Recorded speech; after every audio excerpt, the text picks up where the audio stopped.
Happy Halloween, everyone! Kalla here. Welcome to my live stream. Glad you could make it today. So today, I'm going to be reading some very spooky stories. Well, actually, I do not, to be honest, know how spooky these are going to be, because I haven't read these in advance. Because I figured the fun thing to do would be to scare myself in real time.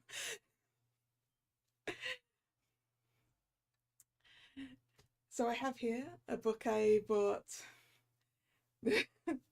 earlier in the year, the Oxford Book of Ghost Stories. Yeah, I didn't have time to prepare a spooky background. Now to only have candlelight. I mean, I do have a candle lit. However, I need more light than that to read by. I mean, maybe I could read by the screens and the candle, but let's not strain my eyes, eh? So yes, the Oxford Book of Ghost Stories, which is a book of a lot of short, creepy stories, many of which are over 100 years old, and some of which are written by surprisingly familiar names, like the story I intend to be beginning this reading with, which is, will this update automatically as I type it? Will.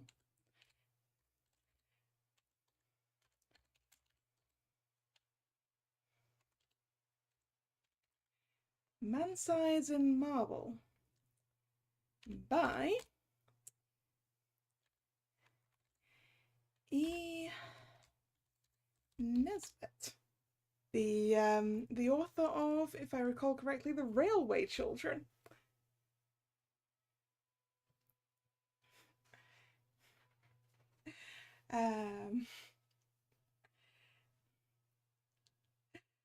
The first scary involves a time when there was no internet. Yes, this is a story from, when does the contents page say? From 1893.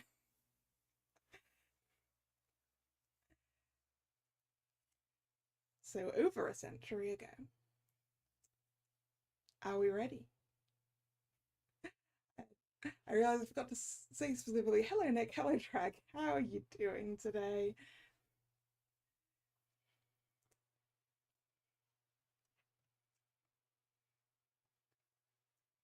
So yes, shall we begin?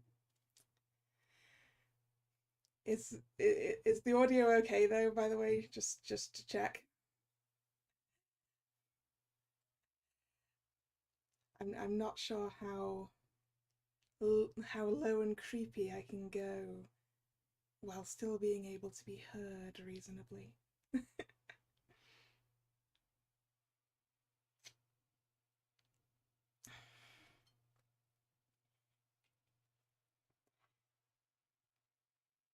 A little bit higher if possible. You know what? You know what? I did have a thought earlier because I'm not going to be using. Well, we'll occasionally be using the keyboard. Let's do something slightly unusual. I apologize.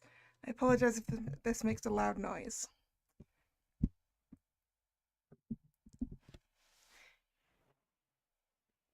How about we have the microphone closer to my face today?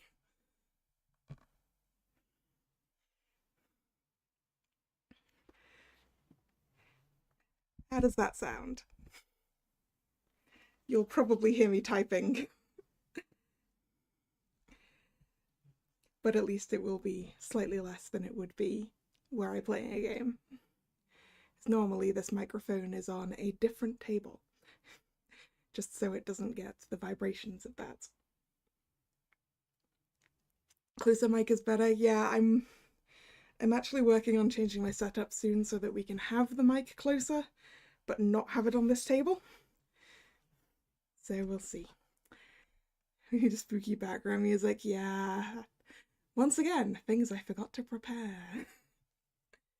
So you're just going to have to deal with my voice only. So let us begin. Man-Size in Marble by E. Nesbit. Although every word of this story is as true as despair, I do not expect people to believe it. Nowadays, a rational explanation is required before belief is possible. Let me then at once offer the rational explanation which finds most favour among those who have heard the tale of my life's tragedy. It is held that we were under a delusion, Laura and I, on that 31st of October, and that this supposition places the whole matter on a satisfactory and believable basis.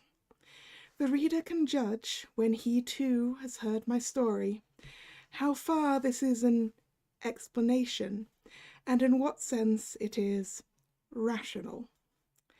There were 3 who took part in this, Laura and I, and another man. The other man still lives, and can speak to the truth of the least credible part of my story. I never in my life knew what it was to have as much money as I required to supply the most ordinary needs. Good colours, books, and cab fares. And when we were married, we knew quite well that we should only be able to live at all by strict punctuality and attention to business. I used to paint in those days, and Laura used to write, and we felt sure we could keep the pot at least simmering. Living in town was out of the question, so we went to look for a cottage in the country, which should be at once sanitary and picturesque. So rarely do those 2 qualities meet in one cottage that our search was for some time quite fruitless. We tried advertisements, but most of the desirable rural residences, which we did look at, proved to be lacking in both essentials, and when a cottage chanced to have drains, it always had stucco as well, and was shaped like a tea caddy.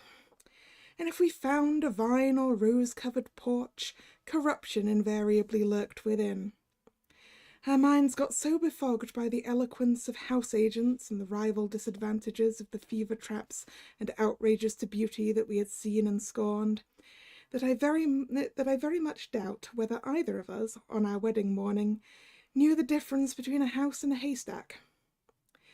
But when we got away from friends and house agents on our honeymoon, our wits grew clear again, and we knew a pretty cottage when at last we saw one. It was at Brenzett, a little village set on a hill over against the southern marshes. We had gone there from the seaside village where we were staying to see the church, and 2 fields from the church we found this cottage. It stood quite by itself, about 2 miles from the village. It was a long, low building, with rooms sticking out in unexpected places. There was a bit of stonework, ivy-coloured and moss-grown, just 2 old rooms, all that was left of a big house that had once stood there, and round this stonework the house had grown up. Stripped of its roses and jasmine, it would have been hideous.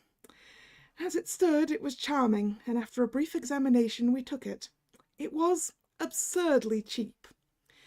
The rest of our honeymoon we spent in grubbing about in second-hand shops in the country town, picking up bits of old oak and Chippendale chairs for our furnishing. We wound up with a run up to town and a visit to Liberty's, and soon the low oak-beamed, lattice-windowed rooms began to be home. There was a jolly old-fashioned garden with grass paths, and no end of hollyhocks and sunflowers and big lilies.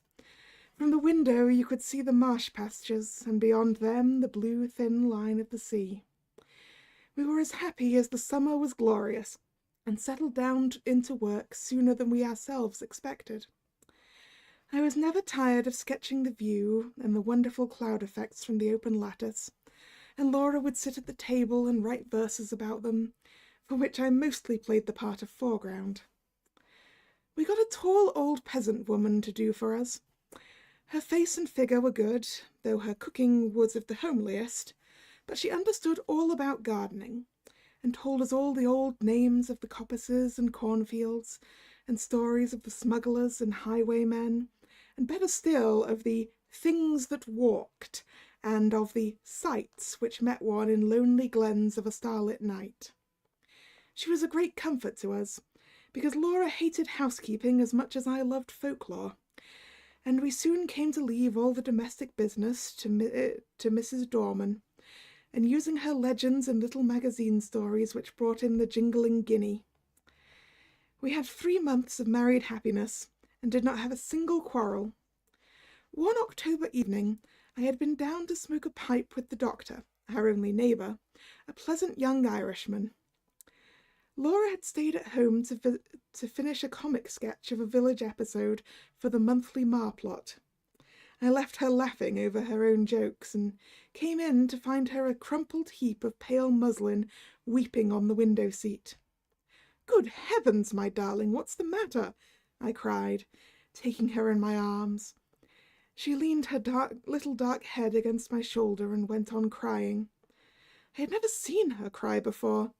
We had always been so happy, you see, and I felt sure some frightful misfortune had happened. "What is the matter? Do speak." "It's Mrs. Dorman," she sobbed. "What has she done?" I inquired, immensely relieved. "She says she must go before the end of the month, and she says her niece is ill. She's gone to see her now, but I don't believe that's the reason, because her niece is always ill. I believe someone has been setting her against us. Her manner was so queer." "Never mind, Pussy," I said. "Whatever you do, don't cry, or I shall have to cry too, to keep you in countenance, and then you'll never respect your man again." She dried her eyes obediently on my handkerchief, and even smiled faintly. "But you see," she went on, "it is really serious, because these village people are so sheepy, and if one won't do a thing, you may be quite sure none of the others will, and I shall have to cook the dinners, and wash up the hateful greasy plates, and you'll have to carry cans of water about, and clean the boots and knives, and we shall never have any time for work, or earn any money or anything. We shall have to work all day, and only be able to rest when we are waiting for the kettle to boil." I represented to her that even if we had to perform these duties, the day would still present some margin for other toils and recreations. But she refused to see the matter in any but the greyest light. She was very unreasonable, my Laura, but I could not have loved her any more if she had been as reasonable as Whately. "I'll speak to Mrs. Dorman when she comes back, and see if I can't come to terms with her," I said. "Perhaps she wants a rise in her screw. It will be all right. let's walk up to the church." The church was a large and lonely one, and we loved to go there, especially upon bright nights. The path skirted a wood, cut through it once, and ran along the crest of the hill through 2 meadows, and round the churchyard wall, over which the old yews loomed in black masses of shadow. This path, which was partly paved, was called the bier balk, for it had long been the way by which the corpses had been carried to burial. The churchyard was richly treed, and was shaded by great elms which stood just outside and stretched their majestic arms in benediction over the happy dead. A large low porch let one into the building by a Norman doorway and a heavy oak door studded with iron. Inside, the arches rose into darkness, and between them the reticulated windows, which stood out white in the moonlight. In the chancel the windows were of rich glass, which showed in faint light their noble colouring, and made the black oak of the choir pews hardly more solid than the shadows. But on each side of the altar lay a grey marble figure of a knight in full plate armour, lying upon a low slab, with hands held up in everlasting prayer, and these figures, oddly enough, were always to be seen if there was any glimmer of light in the church.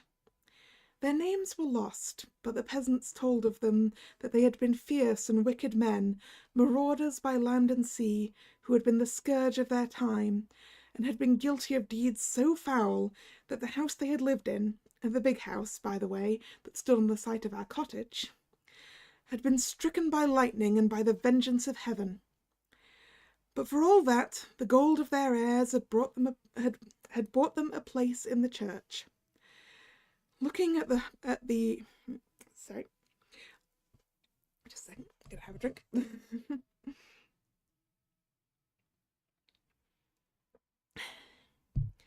Looking at the bad, hard faces reproduced in the marble, this story was easily believed.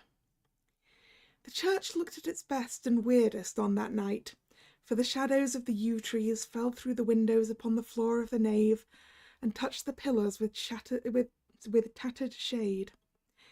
We sat down together without speaking and watched the solemn beauty of the old church, with some of that awe which inspired its early builders. We walked to the chancel and looked at the sleeping warriors.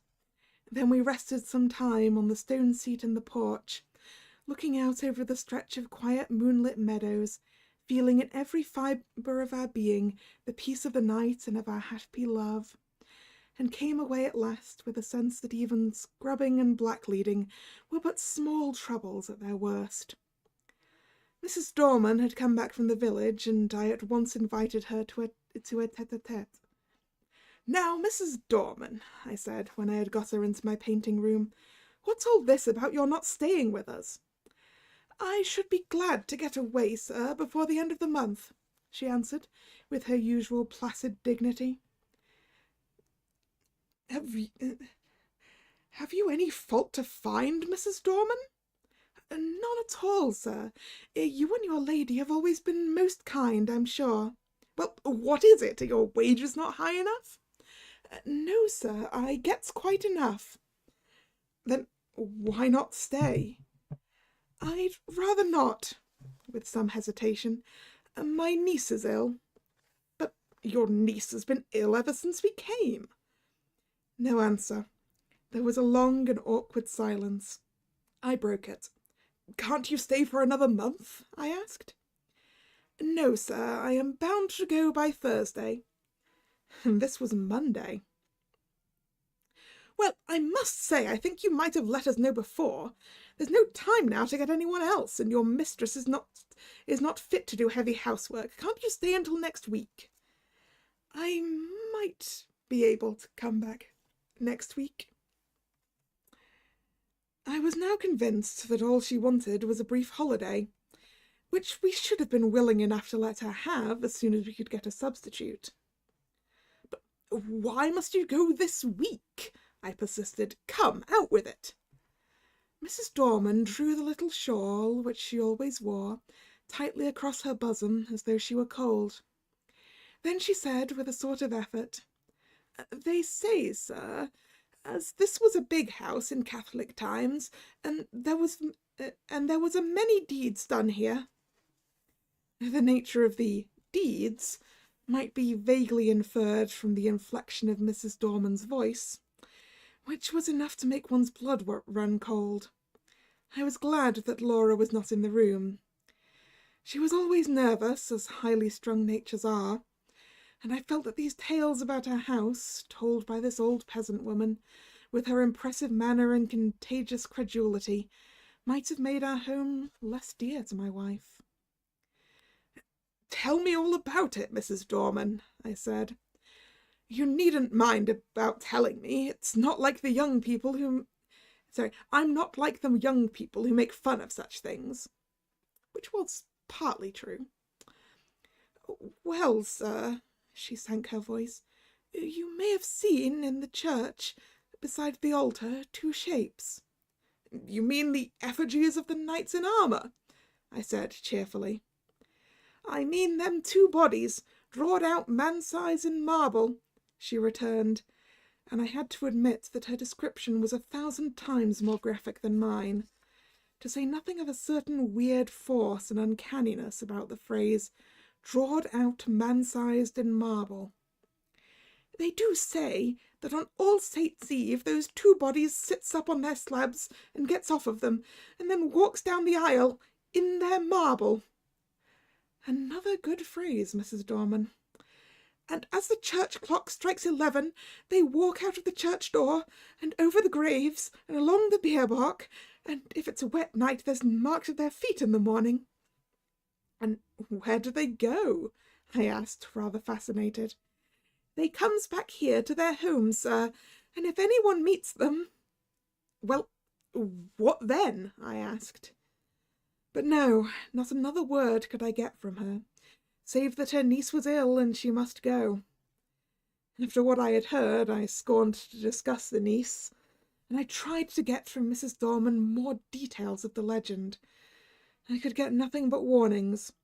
"Whatever you do, sir, lock the door early on All Saints' Eve, and make the cross sign over the doorstep and on the windows."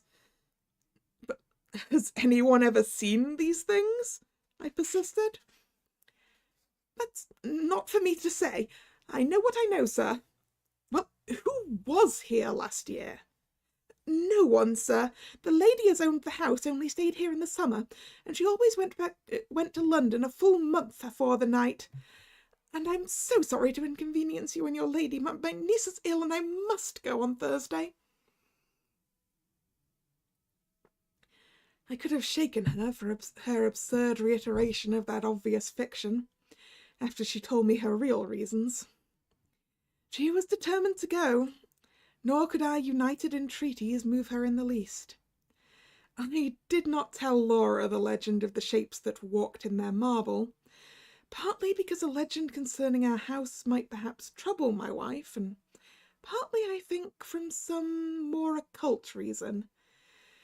This was not quite the same to me as any other story, and I did not want to talk about it till the day was over. I had very soon ceased to think of the legend, however. I was painting a portrait of Laura against the lattice window, and I could not think of much else. I had got a splendid background of yellow and grey sunset, and was working away with enthusiasm at her face. On Thursday, Mrs. Dorman went. She relented at parting so far as to say, "Don't put yourself about too much, ma'am, and if there's any little thing I can do next week, I'm sure I shan't mind." From which I inferred that she wished to come back to us after Halloween. Up to the last, she adhered to the fiction of the niece with touching fidelity. Thursday passed off pretty well.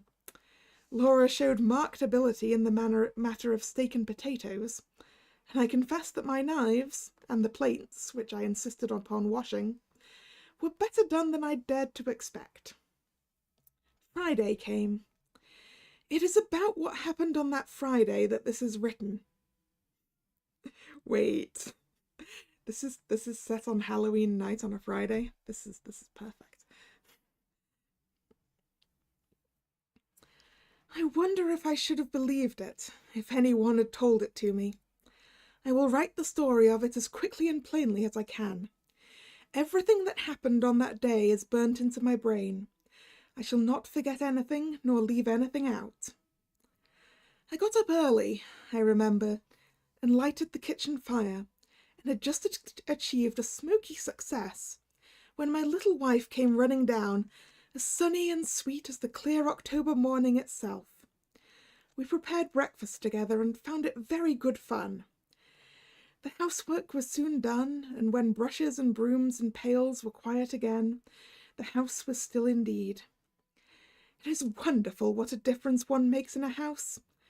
We really missed Mrs. Dorman, quite apart from the considerations concerning pots and pans. We spent the day in dusting our books and putting them straight, and dined gaily on cold steak and coffee. Laura was, if possible, brighter and gayer and sweeter than usual, and I began to think that a little domestic toil was really good for her. We had never been so merry since we were married, and the walk we had that afternoon was, I think, the happiest time of all my life.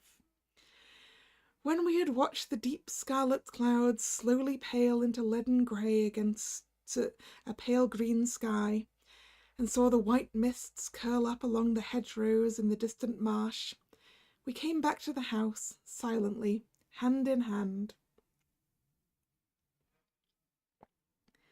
"You are sad, my darling," I said, half jestingly, as we sat down together in our little parlour. I expected a disclaimer, for my own silence had been the silence of complete happiness. To my surprise, she said, "Yes, I think I am sad, or rather I am uneasy. I don't think I'm very well. I have shivered 3 or 4 times since we came in, and it is not cold, is it?" "No," I said, and hoped it was not a chill caught from the treacherous mists that roll up from the marshes in the dying light. "No," she said, she did not think so. Then, after a silence, she spoke suddenly. "Do you ever have presentiments of evil?" "No," I said, smiling, "and I shouldn't believe in them if I had." "I do," she went on. "The night my father died I knew it, though he was right away in the north of Scotland." I did not answer in words.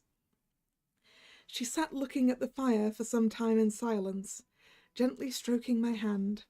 At last she sprang up, came behind me, and, drawing my head back, kissed me. "There, it's over now," she said.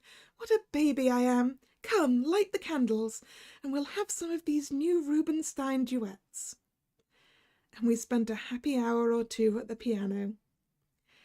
At about 10:30, I began to long for the good-night pipe, but Laura looked so white I felt it would be brutal of me to fill our sitting-room with the fumes of strong Cavendish. "I'll take my pipe outside," I said. "Let me come too." "No, sweetheart, not tonight. You're much too tired. I shan't be long. Get to bed, or I shall have an invalid to nurse tomorrow as well as my boots to clean." I kissed her and was turning to go, when she flung her arms round my neck and held me as if she would never let me go again. I stroked her hair. "Come, pussy, you're overtired. The housework has been too much for you." She loosened her clasp a little and drew a deep breath. "No, we've been happy today, Jack, haven't we? Don't stay out too long." "I won't, my dearie." I strolled out of the front door, leaving it unlatched. What a night it was! The jagged masses of heavy dark cloud were rolling at intervals from horizon to horizon, and thin white wreaths covered the stars. Through all the rush of the cloud river the moon swam, breasting the waves and disappearing again in the darkness. When now and again her light reached the woodlands, they seemed to be slowly and noiselessly waving in time to the swing of the clouds above them. There was a strange grey light over all the earth. The fields that had the shadowy bloom over them which only comes from the marriage of dew and moonshine, or frost and starlight.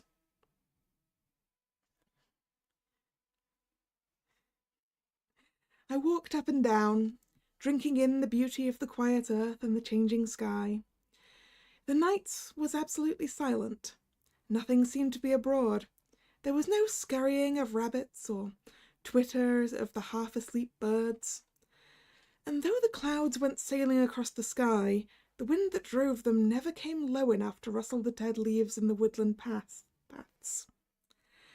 Across the meadows I could see the church tower standing out black and grey against the sky. I walked there, thinking over our 3 months of happiness, of my wife, her dear eyes, her loving ways. Oh, my little girl, my own little girl, what a vision came then of a long, glad life for you and me together. I heard a bell beat from the church. 11 already. I turned to go in, but the night held me. I could not go back into our little warm rooms yet. I would go up to the church.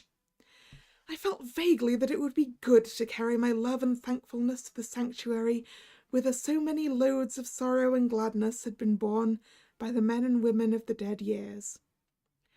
I looked in at the low window as I went by. Laura was half lying on her chair in front of the fire. I could not see her face, only her little head showed dark against the pale blue wall. She was quite still, asleep no doubt. My heart reached out to her as I went on. There must be a God, I thought, and a God who was good.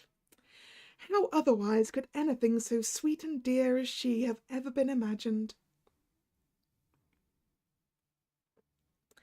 I walked slowly along the edge of the wood. A sound broke the stillness of the night. It was a rustling in the wood. I stopped and listened. The sound stopped too. I went on, and now distinctly heard another step than mine answer mine like an echo. It was a poacher or a wood-stealer most likely, for those were not unknown in our Arcadian neighbourhood. But whoever it was, he was a fool not to step more lightly.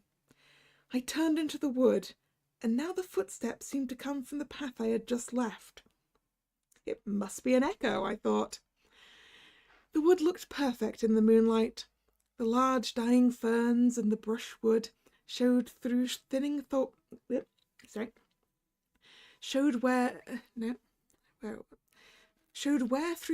thinning foliage the pale light came down. The tree trunks stood up like Gothic columns all around me. They reminded me of the church, and I turned into the bier balk, and I passed through the corpse gate between the graves to the low porch. I paused for a moment on the stone seats where Laura and I had watched the fading landscape. Then I noticed the door of the church was open, and I blamed myself for having left it unlatched the other night. We were the only people who ever cared to come into the church except on Sundays, and I was vexed to think that through our carelessness the damp autumn airs had a chance of getting in and injuring the old fabric. I went in. It will seem strange, perhaps, that I should have gone halfway up the aisle before I remembered, with a sudden chill, followed by as sudden a rush of self-contempt, that this was the very day and hour when, according to tradition,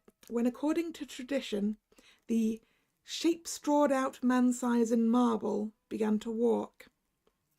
Having thus remembered the legend, and remembered it with a shiver of which I was ashamed, I could not do otherwise than walk up towards the altar, just to look at the figures, as I said to myself. Really what I wanted was to assure myself first that I did not believe the legend, and secondly that it was not true. I was rather glad I had come. I thought now I could tell Mrs. Dorman how vain her fancies were, and how peacefully the marble figures slept on through the ghastly hour. With my hands in my pockets, I passed up the aisle. In the grey dim light at the eastern end of the church, the eastern end of the church looked larger than usual, and the arches above the two tombs looked larger too. The moon came out and showed me the reason. I stopped short. My heart gave a leap that nearly choked me, and then sank sickeningly. The bodies drawed out man's size were gone. and their marble slabs lay wide and bare in the vague moonlight that slanted through the east window. Were they really gone, or was I mad? Clenching my nerves, I stooped and passed my hand over the smooth slabs, and felt their flat, unbroken surface. Had someone taken the things away? Was it some vile practical joke? I would make sure anyway. In an instant I had made a torch of a newspaper, which happened to be in my pocket, and lighting it held it high above my head. Its yellow glare illuminated the dark arches and those slabs.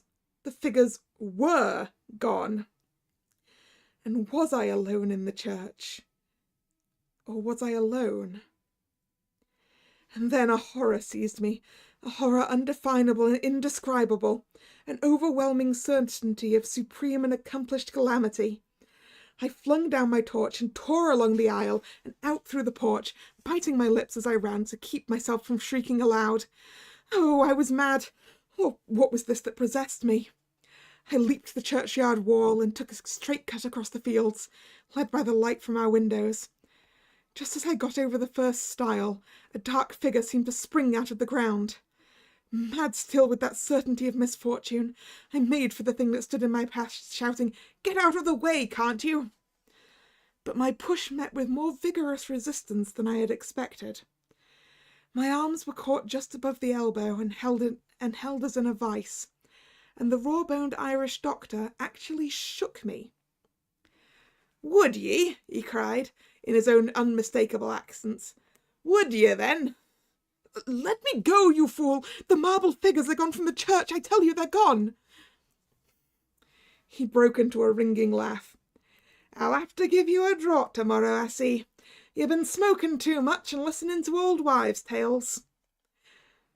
I tell you, I've seen the bare slabs." "Well, come back with me. I'm going up to old Palmer's. His daughter's ill. We'll look in at the church and see the bare slabs." "You go if you like," I said, a little less frantic for his laughter. "I'm going home to my wife." "Rubbish, man," said he. "Do you think I'd permit of that? Are you to go saying all your life that you've seen solid marble endowed with vitality, and me to go all me life saying you were a coward? No, sir, you shan't do it." The night air, a human voice, and I think also the physical contact with this 6 feet of solid common sense, brought me back a little to my ordinary self, and the word coward was a mental shower bath. "Come on, then," I said suddenly. "Perhaps you're right." I'm going to interject here to say this was clearly the wrong decision, because he knows where those marble statues are supposed to be going.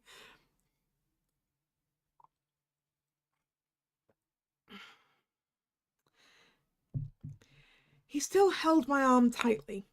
We got over the stile and back to the church. All was still as death. The place smelt very damp and earthy. We walked up the aisle. I am not ashamed to confess I shut my eyes. I knew the figures would not be there. I heard Kelly strike a match. "Here they are, you see, right enough. You've been dreaming or drinking, asking your pardon for the imputation." I opened my eyes. By Kelly's expiring vesta, I saw 2 shapes lying in their marble on their slabs. I drew a deep breath and caught his hand. "I'm awfully indebted to you," I said. "It must have been some trick of the light, or I've been working rather hard. Perhaps that's it. Do you know, I was quite convinced they were gone." "I'm aware of that," he answered rather grimly. "You'll have to be careful of that brain of yours, my friend, I assure you." He was leaning over and looking at the right-hand figure, whose stony face was the most villainous and deadly in expression. "By Jove," he said, "something has been afoot here. This hand is broken." And so it was. I was certain that it had been perfect the last time Laura and I had been there. "Perhaps someone has tried to remove them," said the young doctor. "That won't account for my impression," I objected. Too much painting and tobacco will account for that well enough. Come along, I said, or my wife will be getting anxious. You'll come in and have a drop of whiskey and drink confusion to ghosts and better sense to me. I ought to go up to Palmer's, but it's so late now I'd best leave it till the morning, he replied. I was kept late at the Union, and I've had to see a lot of people since. All right, I'll come back with you. I think he fancied I needed him more than did Palmer's girl. So, discussing how such an illusion could have been possible, and deducing from this experience large generalities concerning ghostly apparitions, we walked up to our cottage. We saw, as we walked up the garden path, that bright light streamed out of the front door, and presently saw that the parlour door was open too. Had she gone out? Come in, I said, and Dr. Kelly followed me into the parlour. It was all ablaze with candles, not only wax ones, but at least a dozen guttering, glaring tallow dips, stuck in vases and ornaments in unlikely places. Light, I knew, was Laura's remedy for nervousness. Poor child, why had I left her, brute that I was? We glanced round the room, and at first we did not see her. The window was open, and the draught set all the candles flaring one way. Her chair was empty, and her handkerchief and book lay on the floor. I turned to the window. There, in the recesses of the window, I saw her. Oh, my child, my love! Had she gone to that window to watch for me? And what had come into the room behind her? To what had she turned with that look of frantic fear and horror? Oh, my little one! Had she thought that it was I whose step she heard and turned to me? What? She had fallen back across a table in the window, and her body lay half on it and half on the window seat, and her head hung down over the table, the brown hair loosened and fallen to the carpet. Her lips were drawn back and her eyes wide, wide open. They saw nothing now. What had they seen last? The doctor moved towards her, but I pushed him aside and sprang to her and caught her in my arms and cried, It's all right, Laura. I've got you safe, wifey. She fell into my arms in a heap. I clasped her and kissed her and called her by all her pet names. But I think I knew all the time that she was dead. Her hands were tightly clenched. In one of them she held something fast.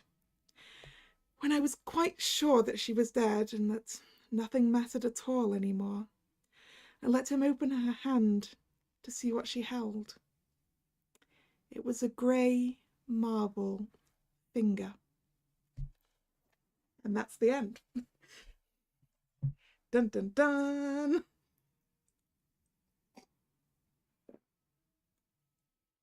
I guess the statues do walk.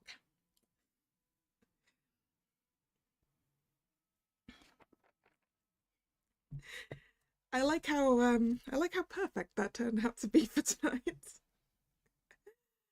Ooh, that was in fact quite creepy.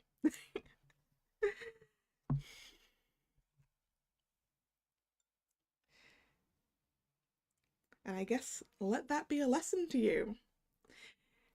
If you're told a local legend that some stone men walk and they will walk to your house and do unspeakable things, maybe don't leave your wife alone there.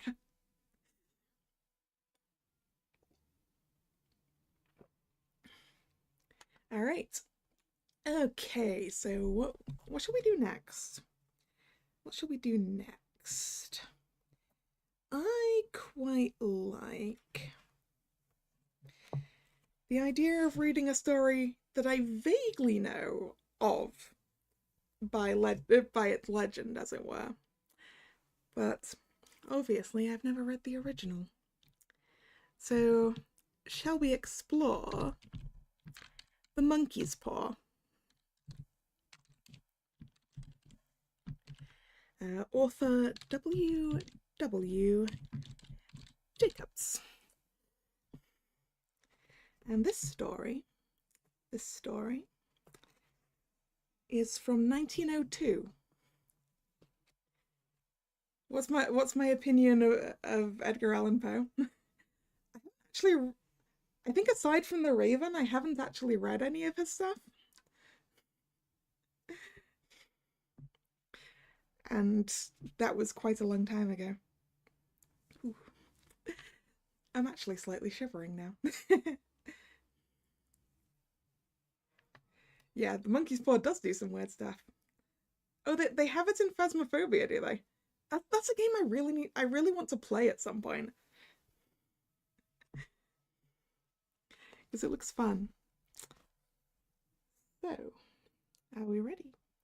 The monkey's paw. Part 1. Without, the night was cold and wet, but in the small parlour of Laburnum Villa the blinds were drawn and the fire burned brightly. Father and son were at chess. The former, who possessed ideas about the game involving radical changes, putting his king into such sharp and unnecessary perils that it provoked comment from the white-haired old lady knitting placidly by the fire. "Hark at the wind," said Mr. White, who, having seen the fatal mistake after it was too late, was amiably desirous of preventing his son from seeing it. "I'm listening," said the latter, grimly surveying the board as he stretched out his hand. "Check." "I should hardly think that he'd come tonight," said his father, with his hand poised over the board. "Mate," replied the son. "That's the worst of living so far out," bawled Mr. White, with sudden and unlooked-for violence. "Of all the beastly, slushy, out-of-the-way places to live in, this is the worst. Path's a bog and the road's a torrent. I don't know what people are thinking about. I suppose because only 2 houses on the road are let, they think it doesn't matter." "Never mind, dear," said his wife soothingly. "Perhaps you'll win the next one."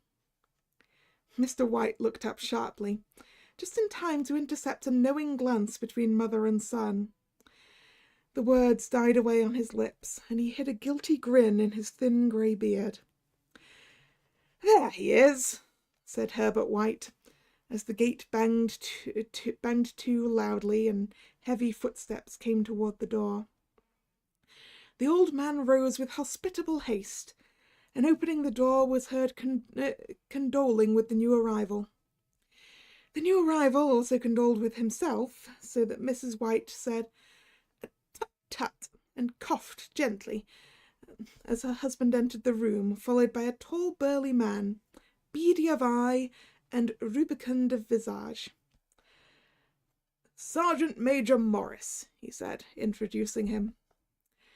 The sergeant major shook hands, and taking the proffered seat by the fire, watched contentedly when his host got out whisky and tumblers and stood a small copper kettle on the fire. At the 3rd glass his eyes got brighter, and he began to talk, the little family circle regarding with eager interest this visitor from distant parts, as he squared his broad shoulders in the chair and spoke of wild scenes and doughy deeds, of wars and plagues and strange people. 21 years of it," said Mr. White, nodding at his wife and son. "When he went away he was a slip of a youth in the warehouse. Now look at him." "He doesn't look to have taken much harm," said Mrs. White politely. "I'd like to go to India myself," said the old man, "just to look around a bit, you know." "Better where you are," said the sergeant major, shaking his head. He put down the empty glass and, sighing softly, shook it again.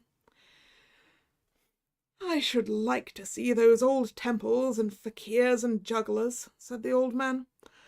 "What was that you started telling me the other day about a monkey's paw or something, Morris?" "Nothing. Leastways, nothing worth hearing." So, I actually missed the bit in the middle there. "Nothing," said the soldier hastily. "Leastwise, nothing worth hearing." "Monkey's paw?" said Mrs. White curiously. "Well, it's just a bit of what you might call magic, perhaps," said the sergeant major offhandedly. His 3 listeners leaned forward eagerly. The visitor absent-mindedly put his empty glass to his lips and then set it down again. His host filled it for him. "To look at," said the sergeant major, fumbling in his pocket, "just an ordinary little paw dried to a mummy." He took something out of his pocket and proffered it. Mrs. White drew back with a grimace, but her son, taking it, examined it curiously. "What is there special about it?" inquired Mr. White as he took it from his son, and, having examined it, placed it upon the table. "It had a spell put on it by an old fakir," said the sergeant major, "a very holy man. He wanted to show that fate ruled people's lives, and that those who interfered with it did so to their own sorrow. He put a spell on it, so that 3 separate men could each have 3 wishes from it." His manner was so impressive that his hearers were conscious that their light laughter jarred it somewhat. "Well, why don't you have 3, sir?" said Herbert White cleverly. The soldier regarded him in the way that middle age is wont to regard presumptuous youth. "I have," he said quietly, and his blotchy face whitened. "And did you really have 3 wishes granted?" asked Mrs. White. "I did," said the sergeant major, and his glass tapped against his strong teeth. "And has anyone else wished?" persisted the old lady. "The first man had his 3 wishes, yes," was the reply. "I don't know what the first 2 were, but the third was for death. That's how I got the paw." His tones were so grave that a hush fell upon the group. "If you've had your 3 wishes, it's no good for you now, then, Morris," said the old man at last. "What do you keep it for?" The soldier shook his head. "Fancy, I suppose," he said slowly. "I did have some ideas of selling it, but I don't think I will. It has caused enough mischief already. Besides, people won't buy. They think it's a fairy tale, some of them, and those who do think anything of it want to try it first and pay me afterward." "If you could have another 3 wishes," said the old man, eyeing him keenly, "would you have them?" "I don't know," said the other. "I don't know." He took the paw and, dangling it between his forefinger and thumb, suddenly threw it upon the fire. White, with a slight cry, stooped down and snatched it off. "Better let it burn," said the soldier solemnly. "If you don't want it, Morris," said the other, "give it to me." "I won't," said his friend doggedly. "I threw it on the fire. If you keep it, don't blame me for what happened. Pitch it on the fire again like a sensible man." The other shook his head and examined his new possession closely. "How do you do it?" he inquired. "Hold it in your right hand and wish aloud," said the sergeant major, "but I warn you of the consequences." "Sounds like the Arabian Nights," said Mrs. White, as she rose and began to set the supper. "Don't you think you might wish for 4 pairs of hands for me?" Ooh, that would be bad. Her husband drew the talisman from his pocket. Then all 3 burst into laughter as the sergeant major, with a look of alarm on his face, caught him by the arm. "If you must wish," he said gruffly, "wish for something sensible." Mr. White dropped it back in his pocket and, placing chairs, motioned his friend to the table. In the business of supper, the talisman was partly forgotten, and afterward the 3 sat listening in enthralled fashion to a second instalment of the soldier's adventures in India. "If the tale of the monkey's paw is not more truthful than those he has been telling us," said Herbert, as the door closed behind their guest, just in time to catch the last train, "we shan't make much of it." "Did you give him anything for it, father?" inquired Mrs. White, regarding her husband closely. "A trifle," said he, colouring slightly. "He didn't want it, but I made him take it, and he pressed me again to throw it away." "Likely," said Herbert with pretended horror. "Why, we're going to be rich and famous and happy. Wish to be an emperor, father, to begin with. Then you can't be henpecked. He darted round the table, pursued by the maligned Mrs. White, armed with an antimacassar.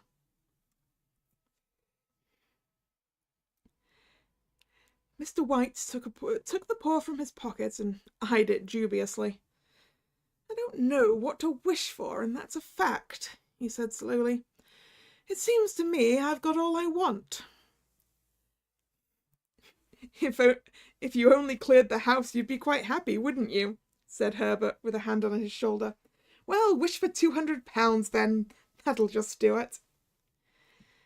His father, smiling shamefacedly at his own credulity, held up the talisman, as his son, with a solemn face, somewhat marred by a wink at his mother, sat down at the piano and struck a few impressive chords. I wish for £200, said the old man distinctly. A fine crash from the piano greeted the words, interrupted by a shuddering cry from the old man. His wife and son ran toward him. It moved, he cried, with a glance of disgust at the object as it lay on the floor. As I wished, it twisted in my hand like a snake. Well, I don't see the money, said the son, as he picked it up and placed it on the table, and I bet I never shall. It must have been your fancy, father, said his wife, regarding him anxiously. He shook his head. Never mind, though, there's no harm done, but it gave me a shock all the same. They sat down by the fire again, while the two men finished their pipes. Outside, the wind was higher than ever, and the old man started nervously at the sound of a door banging upstairs. Silence unusual and depressing settled upon all three, which lasted until the old couple rose to retire for the night. I expect you'll find the cash tied up in a big bag in the middle of your bed, said Herbert, as he bade them good night, and something horrible squatting up on top of the wardrobe, watching you as you pocket your ill-gotten gains. He sat alone in the darkness, gazing at the dying fire and seeing faces in it. The last face was so horrible and so simian that he stared at it in amazement. It got so vivid that, with a little uneasy laugh, he felt on the table for a glass containing a little water to throw over it. His hand grasped for the monkey's paw, and with a little shiver he wiped his hand on his coat and went up to bed. Part 2. In the brightness of the wintry sun next morning, as it streamed over the breakfast table, he laughed at his fears. There was an air of prosaic wholesomeness about the room which it had lacked on the previous night, and the dirty, shrivelled little paw was pitched on the sideboard with a carelessness that betokened no great belief in its virtues. I suppose all old soldiers are the same, said Mrs. White. The idea of our listening to such nonsense! How could wishes be granted in these days? And if they could, how could £200 hurt you, father? Might drop on his head from the sky, said the frivolous Herbert. Morris said the things happened so naturally that you might, if you wished, attribute it to coincidence. Well, don't break into the money before I come back, said Herbert as he rose from the table. I'm afraid it'll turn you into a mean, avaricious man, and I shall have to disown you. His mother laughed, and following him to the door, watched him down the road, and returning to the breakfast table, was very happy at the expense of her husband's credulity. All of which did not prevent her from scurrying to the door at the postman's knock, nor prevent her from referring somewhat shortly to retired sergeant-majors of bibulous habits, when she found that the posts brought a tailor's bill. Herbert shall have some more of his funny remarks, I expect, when he comes home, she said, as they sat at dinner. I dare say, said Mr. White, pouring himself out some beer. But for all that, the thing moved in my hand, that I'll swear to. You thought it did, said the old lady soothingly. I say it did, replied the other. There was no thought about it. I had just... What's the matter? His wife made no reply. She was watching the mysterious movements of a man outside, who, peering in an undecided fashion at the house, appeared to be trying to make up his mind to enter. In mental connection with the £200, she noticed that the stranger was well dressed and wore a silk hat of glossy newness. 3 times he paused at the gate, and then walked on again.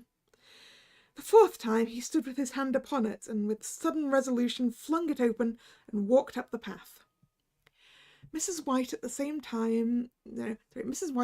moment placed her hands behind her, and hurriedly unfastening the strings of her apron, put that useful article of apparel behind the cushion of her chair. She brought the stranger, who seemed ill at ease, into the room. He gazed at her furtively and listened in a preoccupied fashion as the old lady apologized for the appearance of the room and her husband's coat, a garment which she usually reserved for the garden. She then waited as patiently as her sex would permit for him to broach his business, but he was at first strangely silent. I was asked to call, he said at last, and stooped and picked a piece of cotton from his trousers. I come from Moore and Meggins. The old lady started. Is anything the matter? She asked breathlessly. Has anything happened to Herbert? What is it? What is it? Her husband interposed. There, mother, he said hastily. Sit down and don't jump to conclusions. You've not brought bad news, I'm sure, sir. And he eyed the other wistfully. I'm sorry, began the visitor. Is he hurt? Demanded the mother wildly. The visitor bowed in assent. Badly hurt, he said quietly, but he is not in any pain. Oh, thank God, said the old woman, clasping her hands. Thank God for that, thank... She broke off suddenly as the sinister meaning of the assurance dawned upon her, and she saw the awful confirmation of her fears in the other's averted face. She caught her breath and, turning to her slower-witted husband, laid her trembling old hand upon his. There was a long silence. He was caught in the machinery, said the visitor at length in a low voice. Caught in the machinery, repeated Mr. White in a dazed fashion. Yes. He sat staring blankly out at the window, taking his wife's hand between his own, pressed it as he had been wont to do in their old courting days nearly 40 years before. He was the only one left to us, he said, turning gently to the visitor. It is hard. The other coughed and, rising, walked slowly to the window. The firm wished me to convey their sincere sympathy with you in your great loss, he said, without looking around. I beg that you will understand I am only their servant and merely obeying orders. There was no reply. The old woman's face was white, her eyes staring, and her breath inaudible. On the husband's face there was a look such as his friend the sergeant might have carried into his first action. I was to say that Moore and Meggins disclaim all responsibility, continued the other. They admit no liability at all, but in consideration of your son's services, they wish to present you with a certain sum as compensation. Mr. White dropped his wife's hand and, rising to his feet, gazed with a look of horror at his visitor. His dry lips shaped the words, How much? £200, was the answer. Unconscious of his wife's shriek, the old man smiled faintly, put out his hands like a sightless man, and dropped, a senseless heap, to the floor.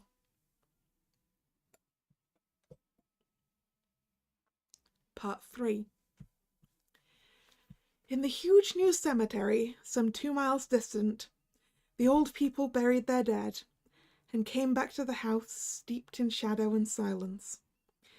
It was all over so quickly that at first they could hardly realize it, and remained in a state of expectation as though something else to happen, something else which was to lighten this load, too heavy for old hearts to bear.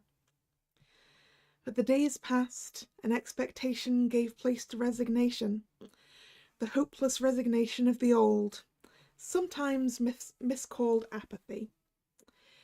Sometimes they hardly exchanged a word, for now they had nothing to talk about, and their days were long to weariness. It was about a week after that the old man, waking suddenly in the night, stretched out his hand and found himself alone. The room was in darkness, and the sound of subdued weeping came from the window.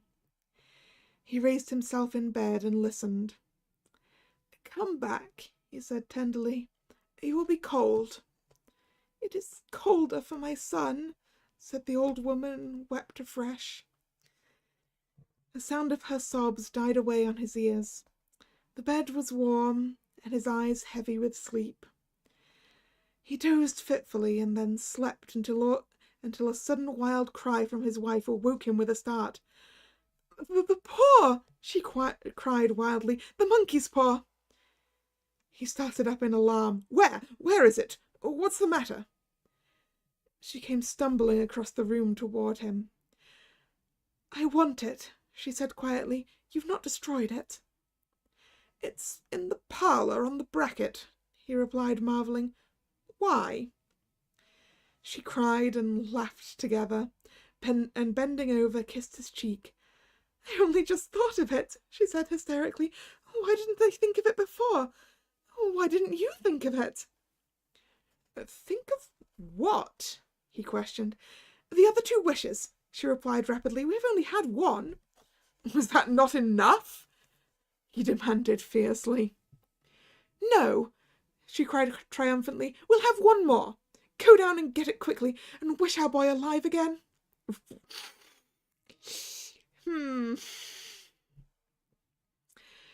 The man sat up in bed and flung the bedclothes from his quaking limbs. "Good God, you are mad!" he cried, aghast. "Get it," she panted, "and get it quickly, and wish... Oh, my boy, my boy!"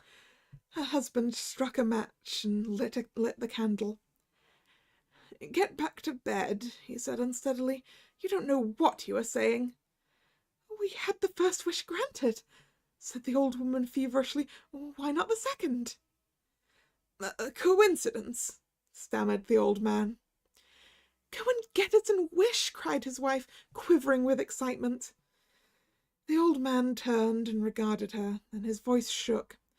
"He has been dead 10 days, and besides I would not tell you else, but I could only recognize him by his clothing. If he was too terrible for you to see then, how now?" "Bring him back," cried the old woman, and dragged him toward the door. "Do you think I fear the child I have nursed?" He went down in the darkness and felt his way to the parlour, and then to the mantelpiece.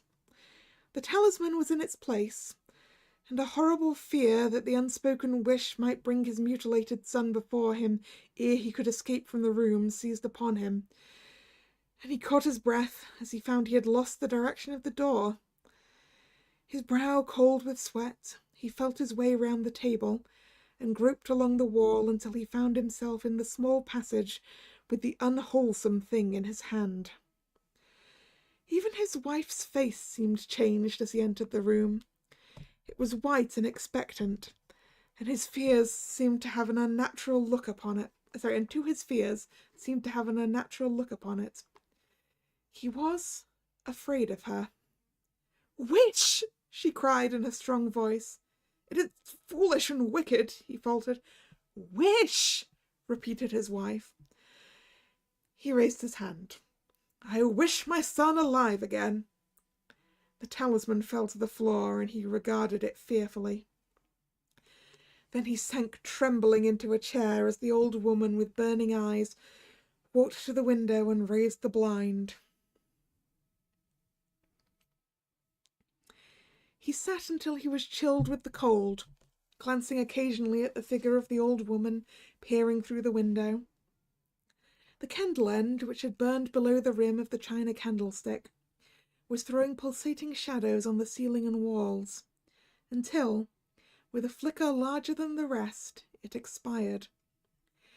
The old man, with an unspeakable sense of relief at the failure of the talisman, crept back to his bed, and a minute or two afterward the old woman came silently and apathetically beside him. Neither spoke, but lay silently listening to the ticking of the clock. A stair creaked, and a squeaky mouse scurried noisily through the wall.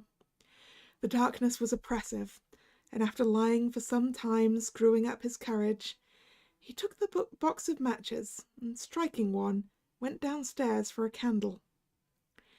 At the foot of the stairs the match went out, and he paused to strike another, and at the same moment a knock, so quiet and stealthy as to be scarcely audible, sounded from the front door. The matches fell from his hand and spilled in the passage. He stood motionless, his breath suspended until the knock was repeated. Then he turned and fled swiftly back to his room and closed the door behind him. A third knock sounded through the house. "What's that?" cried the old woman, starting up. "A rat," said the old man in shaking tones. "A rat. It passed me on the stairs." His wife sat up in bed listening. A loud knock resounded through the house. "It's Herbert!" she screamed. "It's Herbert!" She ran to the door, but her husband was before her, and catching her by the arm, held her tightly. "What are you going to do?" he whispered hoarsely. "It's my boy! It's Herbert!" she cried, struggling mechanically. "I forgot it was 2 miles away. What are you holding me for? Let go! I must open the door." "For God's sake, don't let it in!" cried the old man, trembling. "You're afraid of your own son!" she cried, struggling. "Let me go! I'm coming, Herbert, I'm coming!" There was another knock, and another. The old woman, with a sudden wrench, broke free and ran from the room. Her husband followed to the landing, and called after her appealingly as she hurried downward. He heard the chain rattle back and the bottom bolt drawn slowly and stiffly from the socket. Then the woman's voice, strained and panting. "The bolt!" she cried loudly. "Come down! I can't reach it!" But her husband was on his hands and knees, groping wildly on the floor in search of the paw. If he could only find it before the thing outside got in! A perfect fusillade of knocks reverberated through the house, and he heard the scraping of a chair as his wife put it down in the passage against the door. He heard the creaking of the bolt as it came slowly back, and at the same moment he found the monkey's paw, and frantically breathed his third and last wish. The knocking ceased suddenly, although the echoes of it were still in the house. He heard the chair drawn back, and the door opened.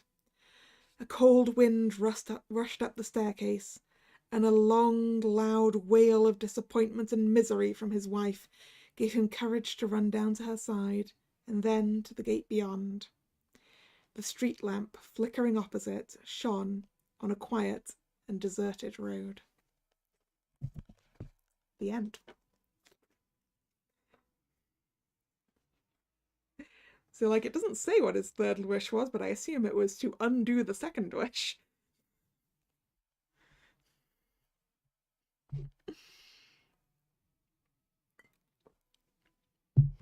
Okay. What should we do next? What should I go for?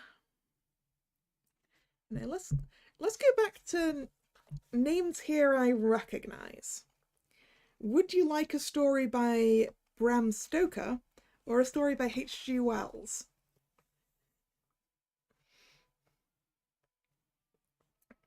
What do we think?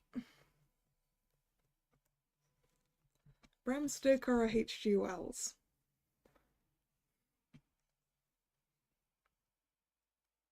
H.G. Wells. Okay. The Red Room.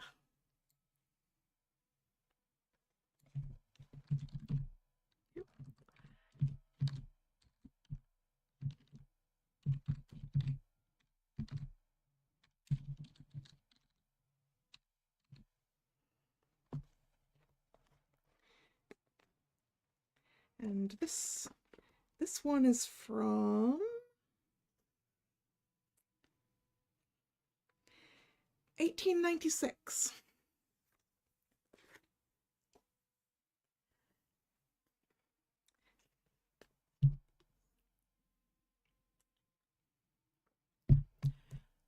The Red Room by H.G. Wells. I can assure you, said I, that it will take a very tangible ghost to frighten me.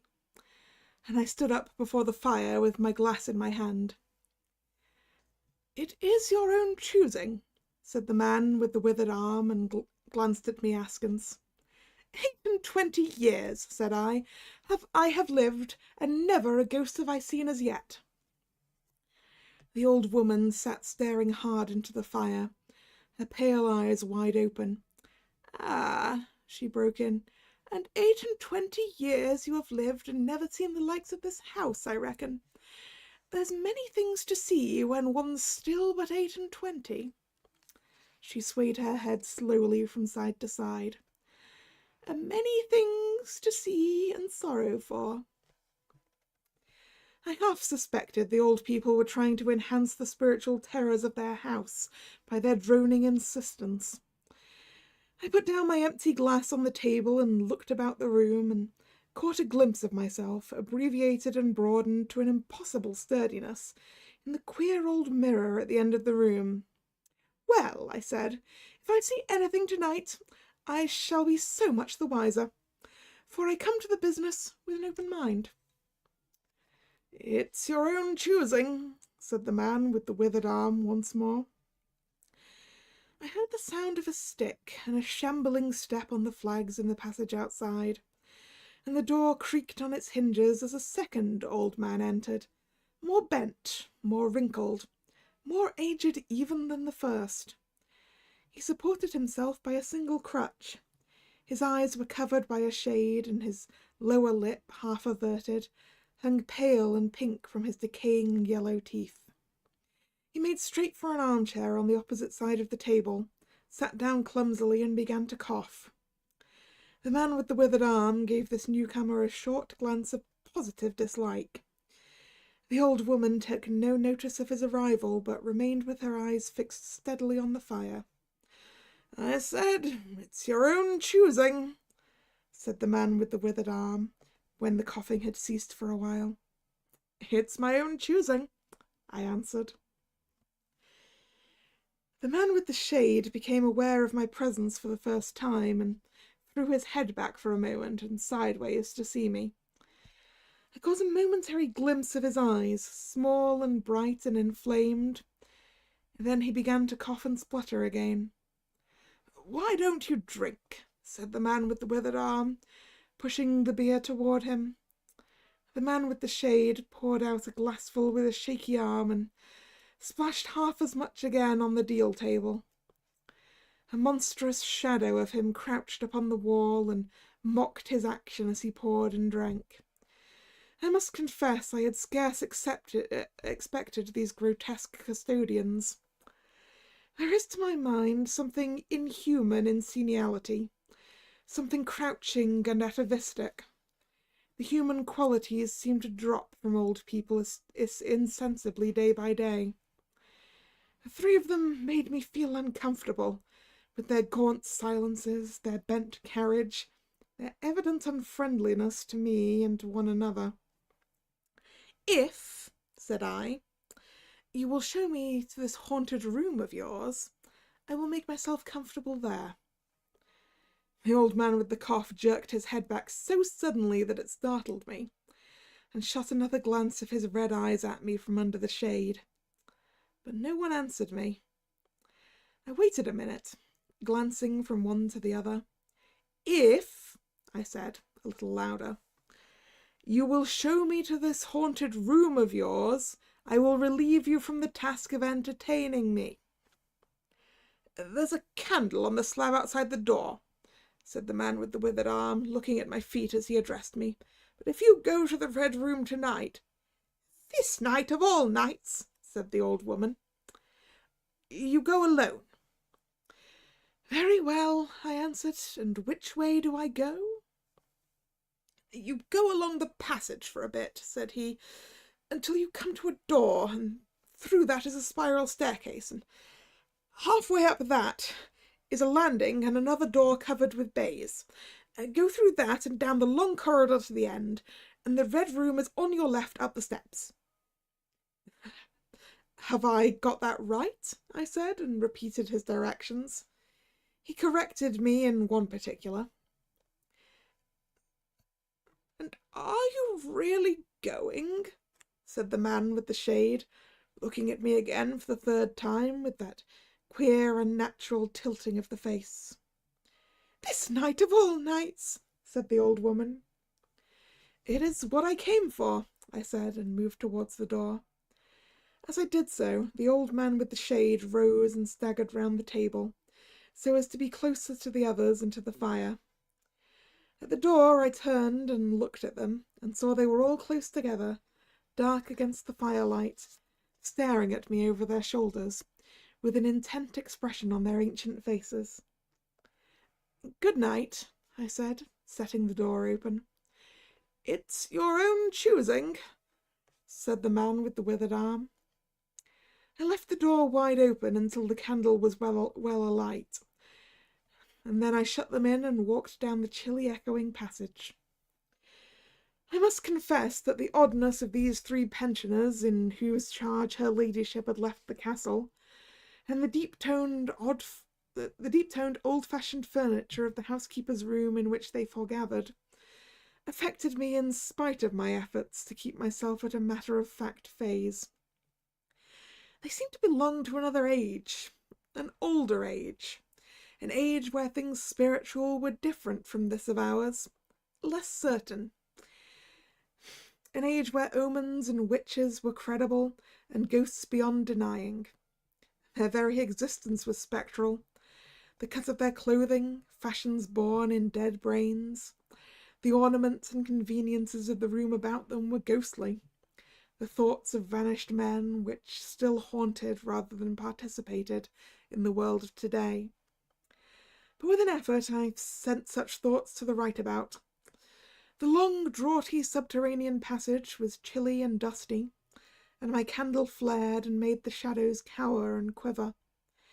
The echoes rang up and down the spiral staircase, and a shadow came sweeping up after me, and one fled before me into the darkness overhead. I came to the landing and stopped there for a moment, listening to a rustling I fancied I heard, and then, satisfied of the absolute silence, I pushed open the baize-covered door and stood in the corridor. The effect was scarcely what I expected, for the moonlight coming in by the great window on the grand staircase picked out everything in vivid black shadow or silvery illumination. Everything was in its place. The house might have been deserted on the yesterday instead of 18 months ago. There were candles in the sockets of the sconces, and whatever dust had gathered on the carpets or upon the polished flooring was distributed so evenly as to be invisible in the moonlight. I was about to advance and stopped abruptly.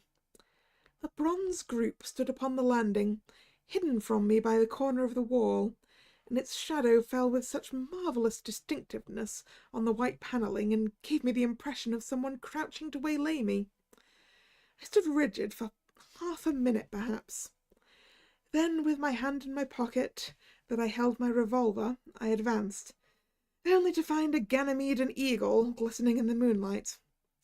That incident for a time restored my nerve, and a porcelain Chinaman on a buhl table, whose head rocked silently as I passed him, scarcely startled me. The door to the red room and the steps up to it were in a shadowy corner. I moved my candle from side to side in order to see clearly the nature of the recess in which I stood, before opening the door. Here it was, thought I, that my predecessor was found, and the memory of that story gave me a sudden twinge of apprehension. I glanced over my shoulder at the Ganymede in the moonlight, and opened the door of the red room rather hastily, with my face half turned to the pallid silence of the landing.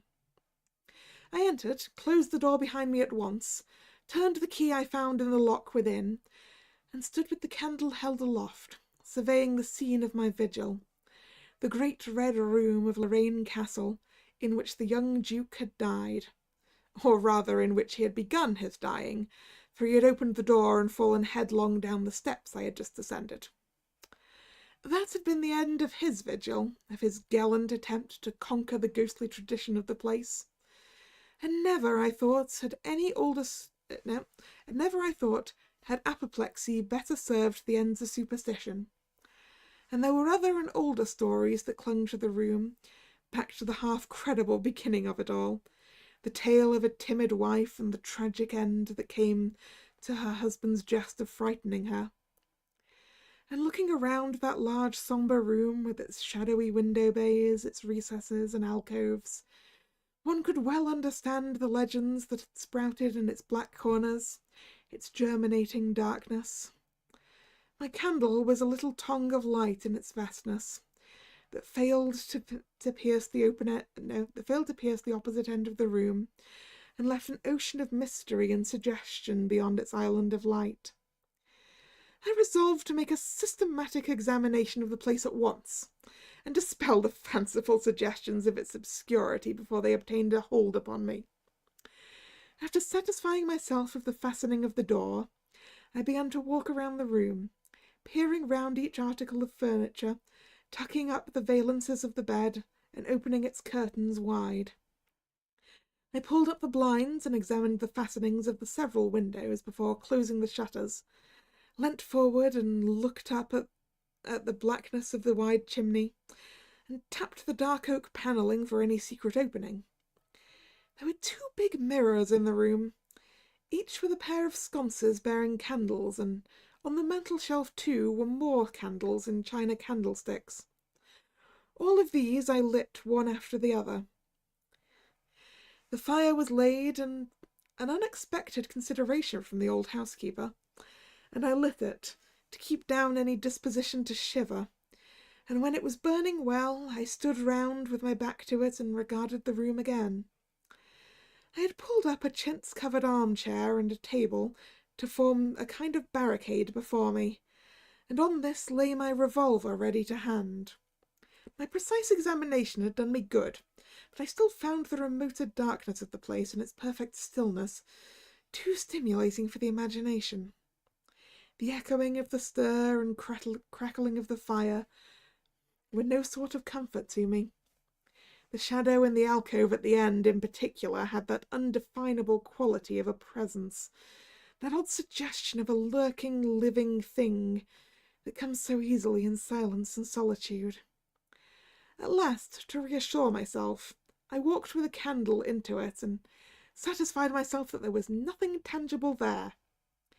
I stood that candle upon the floor of the alcove and left it in that position.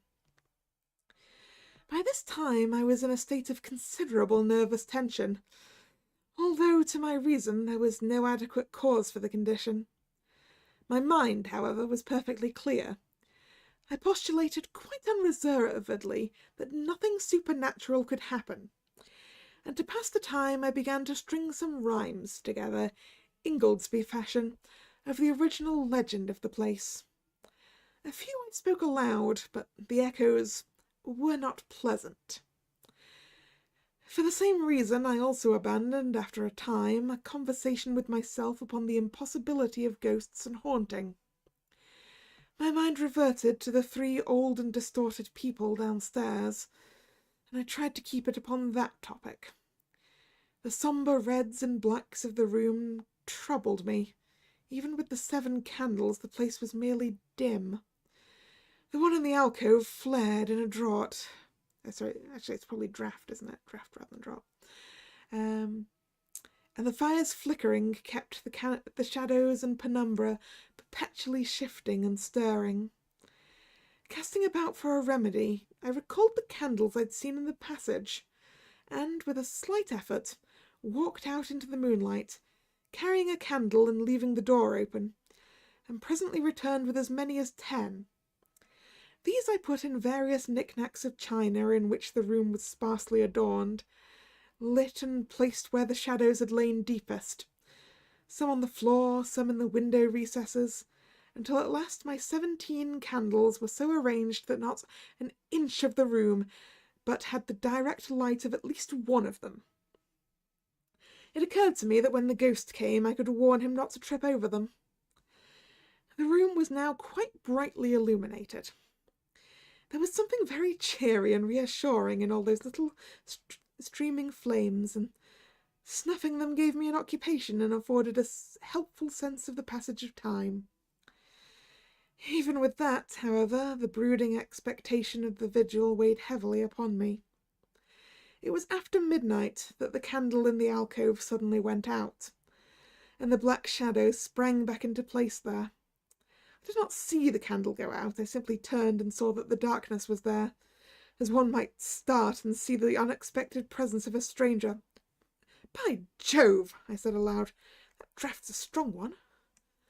And taking the matches from the table, I walked across the room in a leisurely manner to relight the corner again. My first match would not strike, and as I succeeded with the second, something seemed to blink on the wall before me. I turned my head involuntarily, and saw that the 2 candles on the little table by the fireplace were extinguished. I rose at once to my feet. "Odd," I said. "Did I do that to myself in a flash of absent-mindedness?" I walked back, relit one, and, as I did so, I saw the candle in the right sconce of one of the mirrors wink and go right out, and almost immediately its companion followed it. There was no mistake about it. The flame vanished, as if the wicks had been suddenly nipped between a finger and thumb, leaving the wick neither glowing nor smoking, but black. While I stood gaping, the candle at the foot of the bed went out, and the shadows seemed to take another step toward me. "This won't do," said I, and first one, then another candle on the mantel-shelf followed. "But what's up?" I cried, with a queer high note getting into my voice somehow. At that, the candle on the wardrobe went out, and the one I had relit in the alcove followed. "Steady on," I said. "These candles are wanted," speaking with a half-hysterical facetiousness, and scratching away at a match for the while for the mantel candlesticks. My hands trembled so much that twice I missed the rough paper of the matchbox. As the mantel emerged from darkness again, 2 candles in the remoter end of the window were eclipsed. But with the same match I also relit the larger mirror candles, and those on the floor near the doorway. So for the moment I seemed to gain on the extinctions. But then in a volley there vanished 4 lights at once in different corners of the room, and I struck another match in quivering haste and stood hesitating whether to take it. As I stood undecided, the invisible hand seemed to sweep out the 2 candles on the table. With a cry of terror I dashed at the alcove, and then into the corner, and then into the window, relighting 3 as 2 more vanished by the fireplace. Then, perceiving a better way, I dropped the matches on the iron-bound deed-box in the corner, and caught up the bedroom candlestick. With this I avoided the delay of striking matches. But for all that the steady process of extinction went on, and the shadows I feared and fought against returned, and crept in on me. First a step gained on this side of me, and then on that. It was like a ragged storm cloud sweeping out the stars. Now and then one returned for a minute and was lost again. I was now almost frantic with the horror of the coming darkness, and my self-possession deserted me. I leapt panting and dishevelled from candle to candle in a vain struggle against the remorseless advance. I bruised myself on the thigh against the table. I sent a chair headlong. I stumbled and fell and whisked the cloth from the table in my fall. My candle rolled away from me, and I snatched another as I rose. Abruptly this was blown out, as I swung it off the table, by the wind of my sudden movement, and immediately the 2 remaining candles followed. There was light still in the room, a red light that staved off the shadows from me. The fire! Of course, I could still thrust my candle between the bars and relight it. I turned to where the flames were still dancing between the glowing coals and splashing red reflections upon the furniture, and made 2 steps toward the grate, and incontinently the flames dwindled and vanished, the glow vanished, The reflections rushed together and vanished, and as I thrust the candle between the bars, darkness closed upon me like the shutting of an eye, wrapped about me in the stifling embrace, sealed my vision, and crushed the last vestiges of reason from my brain. The candle fell from my hand. I flung out my arms in a vain effort to thrust that ponderous darkness away from me, and, lifting up my voice, screamed with all my might, once, twice, thrice. Then I think I must have staggered to my feet. I know I thought suddenly of the moonlit corridor, and with my head bowed and my arms over my face made a run for the door. But I had forgotten the exact position of the door, and struck myself heavily against the corner of the bed. I staggered back, turned, and was either struck or struck myself against some other bulky furniture. I have a vague memory of battering myself thus to and fro in the darkness, of a cramped struggle, and of my own wild crying as I darted to and fro, of a heavy blow at last upon my forehead, a horrible sensation of falling that lasted an age, of my last frantic effort to keep my footing, and then I remember no more. I opened my eyes in daylight. My head was roughly bandaged, and the man with the withered arm was watching my face. I looked about me, trying to remember what had happened, and for a space I could not recollect. I rolled my eyes into the corner and saw the old woman, no longer abstracted, pouring out some drops of medicine from a little blue phial into a glass. "Where am I?" I asked. "I seem to remember you, and yet I cannot remember who you are." They told me then, and I heard of the haunted red room as one who hears the tale. "We found you at dawn," said he, "and there was blood on your forehead and lips." It was very slowly I recovered my memory of my experience. "You believe now," said the old man, "that the room is haunted?" He spoke no longer as one who greets an intruder, but as one who grieves for a broken friend.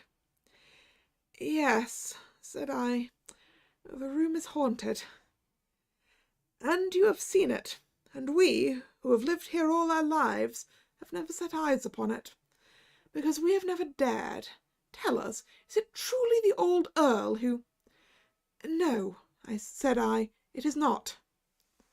"I told you so," said the old lady with the glass in her hand. "It is his poor young countess who was frightened." "It is not. There is neither ghost of Earl nor ghost of countess in that room. There is no ghost there at all, but worse, far worse." "Well?" they said. "The worst of all things that haunt poor mortal man," said I, "and that is, in all its nakedness, fear. Fear that will not have light nor sound, that will not bear with reason, that deafens and darkens and overwhelms. It followed me through the corridor. It fought against me in the room." I stopped abruptly. There was an interval of silence. My hand went up to my bandages. Then the man with the shade sighed and spoke. "That is it," said he.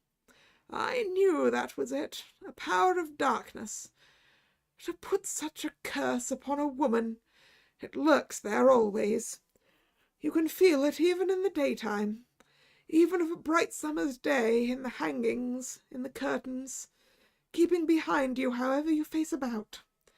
In the dusk it creeps along the corridor and follows you, so that you dare not turn. There is fear in that room of hers, black fear, and there will be, so long as this house of sin endures." And that is the end of that one.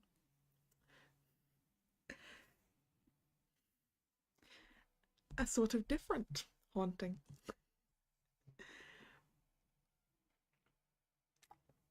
Now, before we pick another story, I'm going to go get myself some more water, and I will be back shortly.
And I'm back. What should we go for next then? I wonder. I'm just trying to judge this by the names. By the names of the stories. Like what sounds creepy? I mean all of them probably are, given that they're in this book.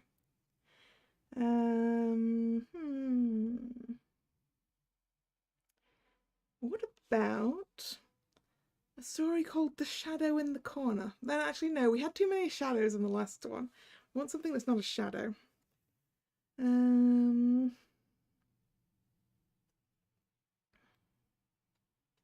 Ooh, how about one that looks like it's going to be outside? Are the more modern ones any different?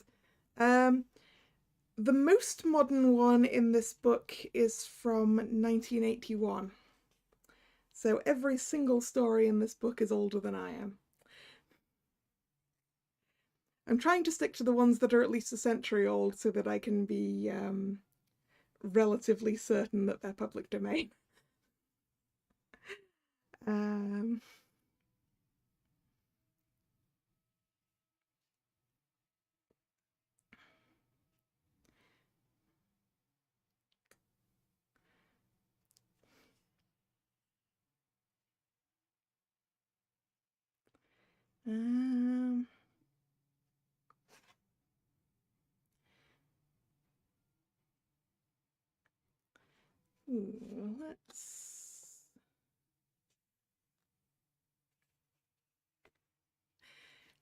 Let's go for what's probably an outdoors kind of haunting. There's one here called On the Brighton Road.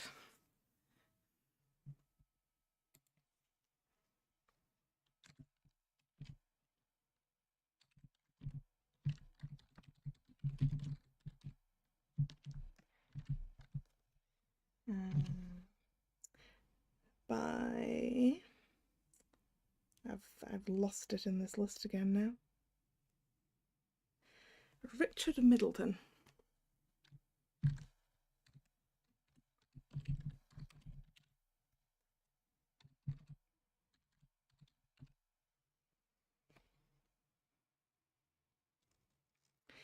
This is from 1912.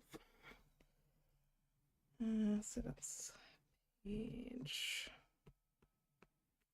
266.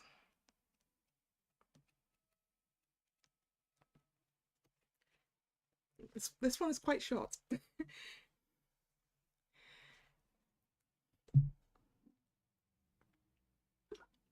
So, On the Brighton Road by Richard Middleton. Slowly the sun had climbed up on the hard white downs, till it broke with little of the mysterious ritual of dawn upon a sparkling world of snow. There had been a hard frost during the night, and the birds, who hopped about here and there with scant tolerance of life, left no trace of their passage on the silver pavements.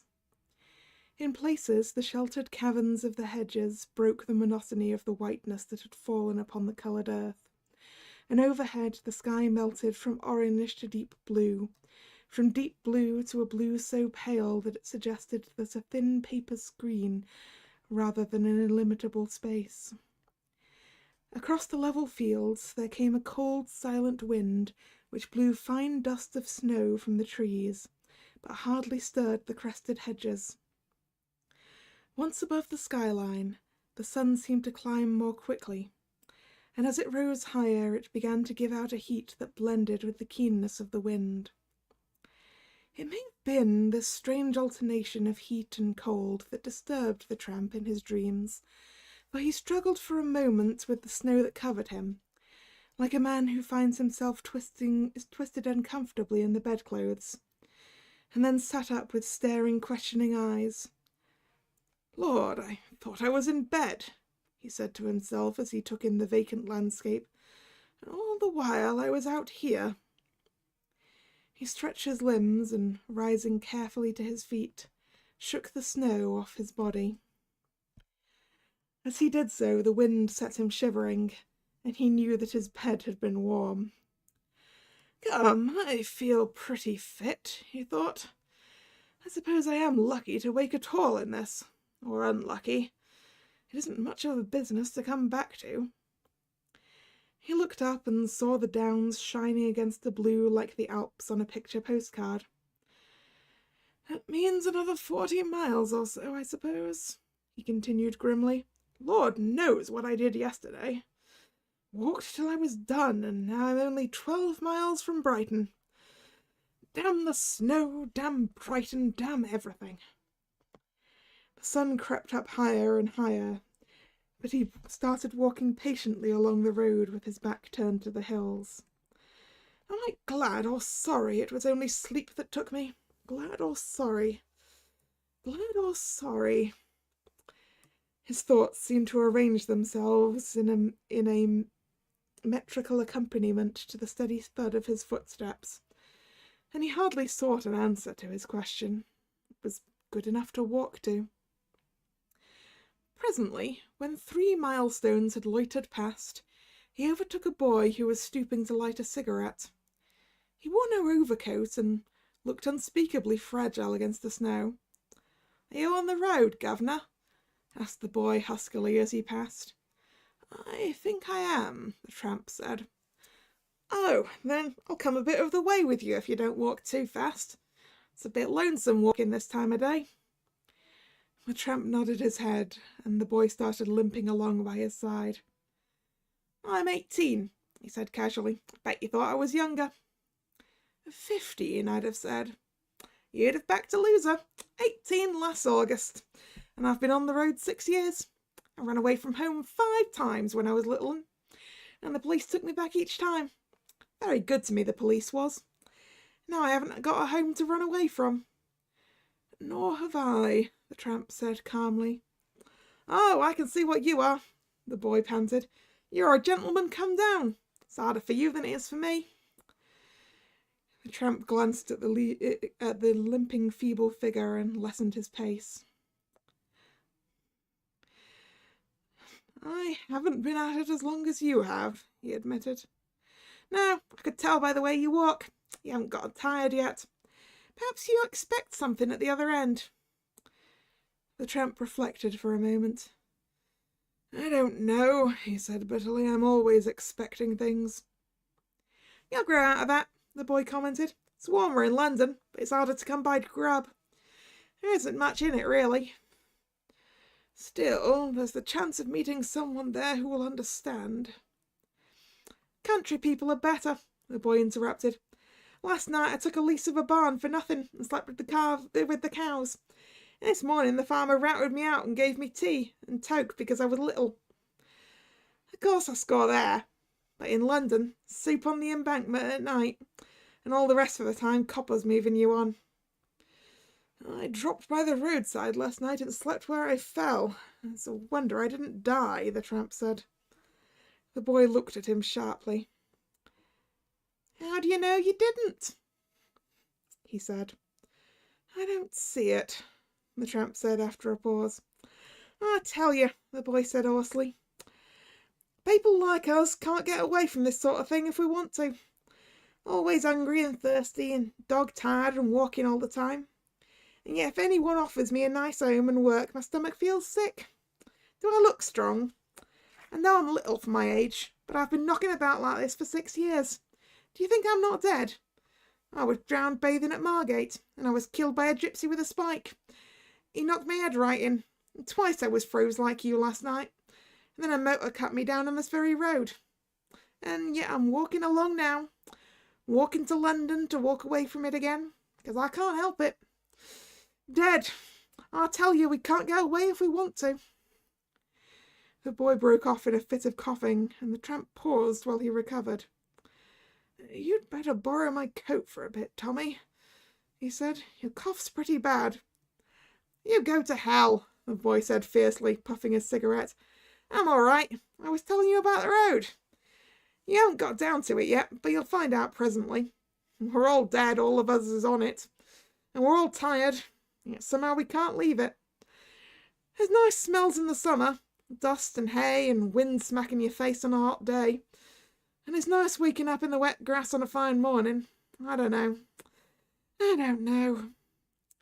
He lurched forward suddenly, and the tramp caught him in his arms. I'm sick, the boy whispered. Sick. The tramp looked up and down the road, but he could see no houses or any sign of help. Yet even as he supported the boy doubtfully in the middle of the road, a motor car suddenly flashed in the middle distance, which came smoothly through the snow. What's the trouble? said the driver quietly as he pulled up. I'm a doctor. He looked at the boy keenly and listened to his strained breathing.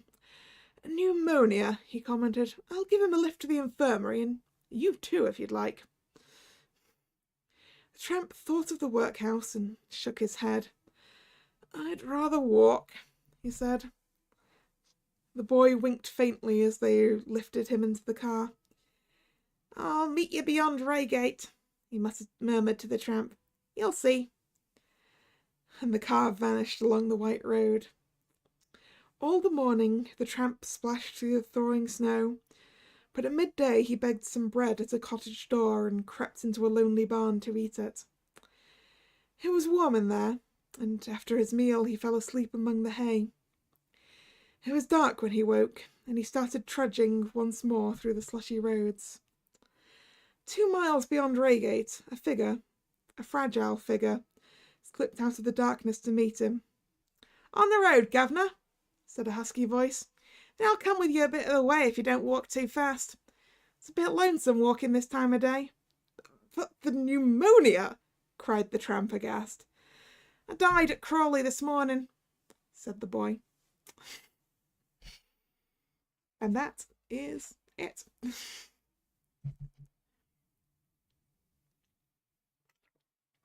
Is the boy actually a ghost? Is everyone in the story a ghost? Who knows? Is the boy a zombie? Does he die many times? I don't know. Hello, Shama. How are you doing? Right, that was a very short one.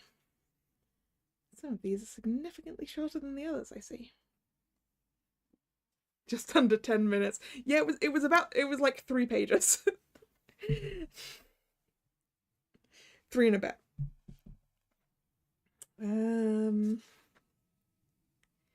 Let's see. shall do The Shadow in the Corner. That's also a significantly longer story. That's about 18 pages. So that might take us the rest of the way.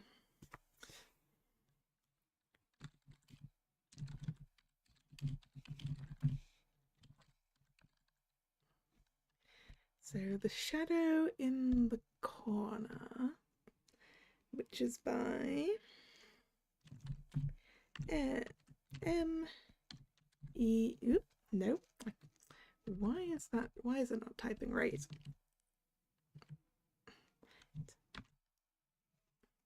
Ah, that's why. Had my finger on control instead of shift. That won't help. Where was I? M.E.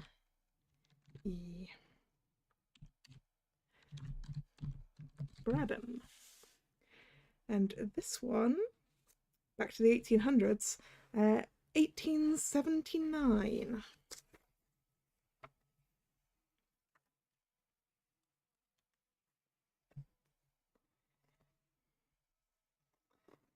I'll say The Shadow in the Corner by M.E. Braddon.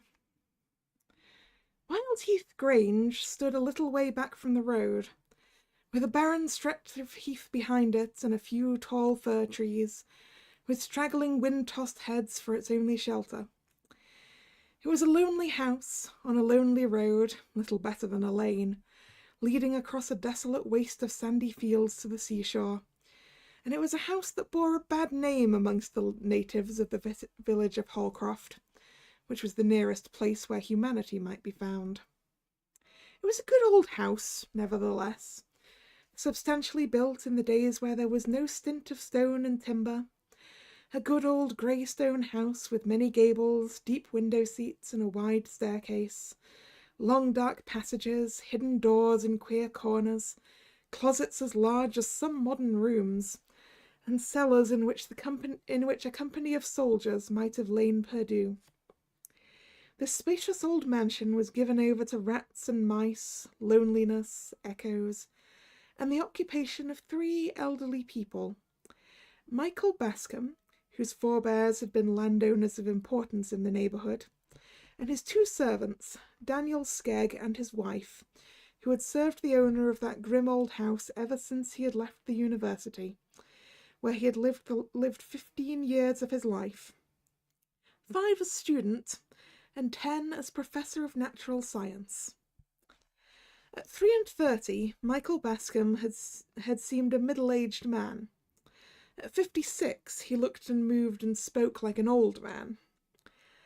During that interval of 23 years, he had lived alone in Wild Heath Grange, and the country people told each other that the house had made him what he was.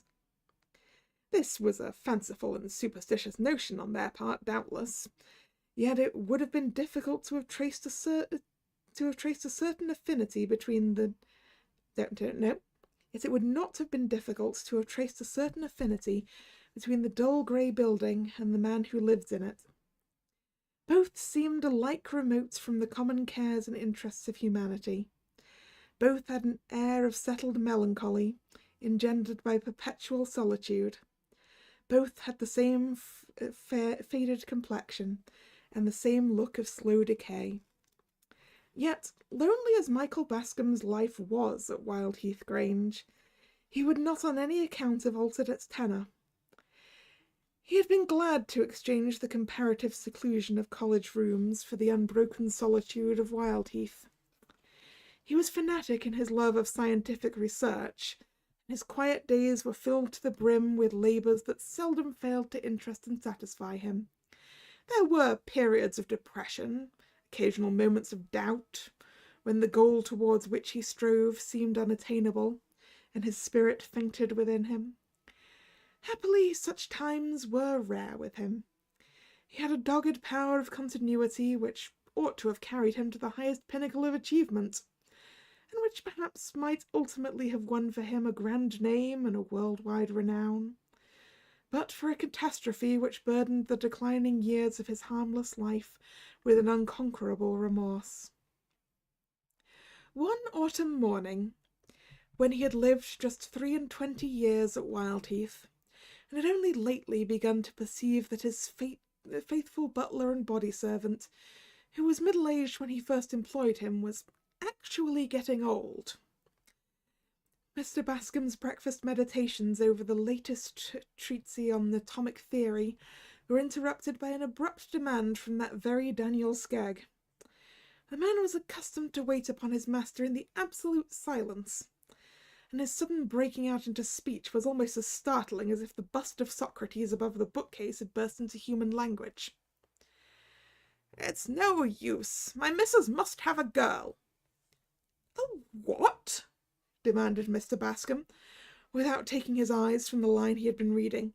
"A girl. A girl to trot about and wash up and help the old lady. She's getting weak on her legs, poor soul. We've none of us grown younger in the last 20 years. 20 years? Echoed Michael Bascom scornfully. What is 20 years in the formation of a strata? What even in the growth of an oak, the cooling of a volcano? Not much, perhaps, but it's apt to tell upon the bones of a human being. The manganese staining to be seen upon some skulls would certainly indicate," began the scientist dreamily.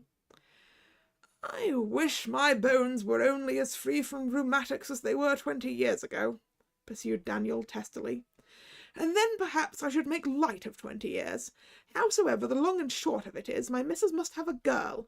She can't go on trotting up and down these everlasting passages, and standing in that stone scullery year after year, just as if she was a young woman. She must have a girl to help." "Let her have 20 girls," said Mr. Bascom, going back to his book. "What's the use of talking like that, sir? 20 girls, indeed! We shall have rare work to get one." "Because the neighbourhood is sparsely populated?" interrogated Mr. Bascom, still reading. "No, sir, because this house is known to be haunted." Michael Bascom laid down his book and turned a look of grave reproach upon his servant. "Skegg," he said in a severe voice, "I thought you had lived long enough with me to be superior to any folly of that kind." "I didn't say I believe in ghosts," answered Daniel with a semi-apologetic air, "but the country people do. There's not a mortal among them who will venture over our threshold after nightfall." Merely because Anthony Bascom, who led a wild life in London and lost his money and land, came home here broken-hearted and is supposed to have destroyed himself in this house, the only remnant of property that was left him out of a fine estate. "Supposed to have destroyed himself?" cried Skegg. "Why, the fact is well known as the death of Queen Elizabeth, or the Great Fire of London. Why isn't he buried at the crossroads between here and Holcroft?" "An idle tradition for which you could produce no substantial proof," retorted Mr. Bascom. "I don't know about proof, but the country people believe it as firmly as they believe their gospel." "If their faith in the gospel was a little stronger, they need not trouble themselves about Anthony Bascom." "Well," grumbled Daniel, as he began to clear the table, "a girl of some kind we must get, but she'll have to be a foreigner, or a girl that's hard driven for a place." When Daniel Skegg said a foreigner, he did not mean the native of some distant clime, but a girl who had not been born and bred at Holcroft. Daniel had been raised and reared in that insignificant hamlet, and small and dull as it was, he considered the world beyond its only margin. Michael Bascom was too deep in the atomic theory to give a second thought to the necessities of an old servant. Mrs. Skegg was an individual with whom he rarely came in contact.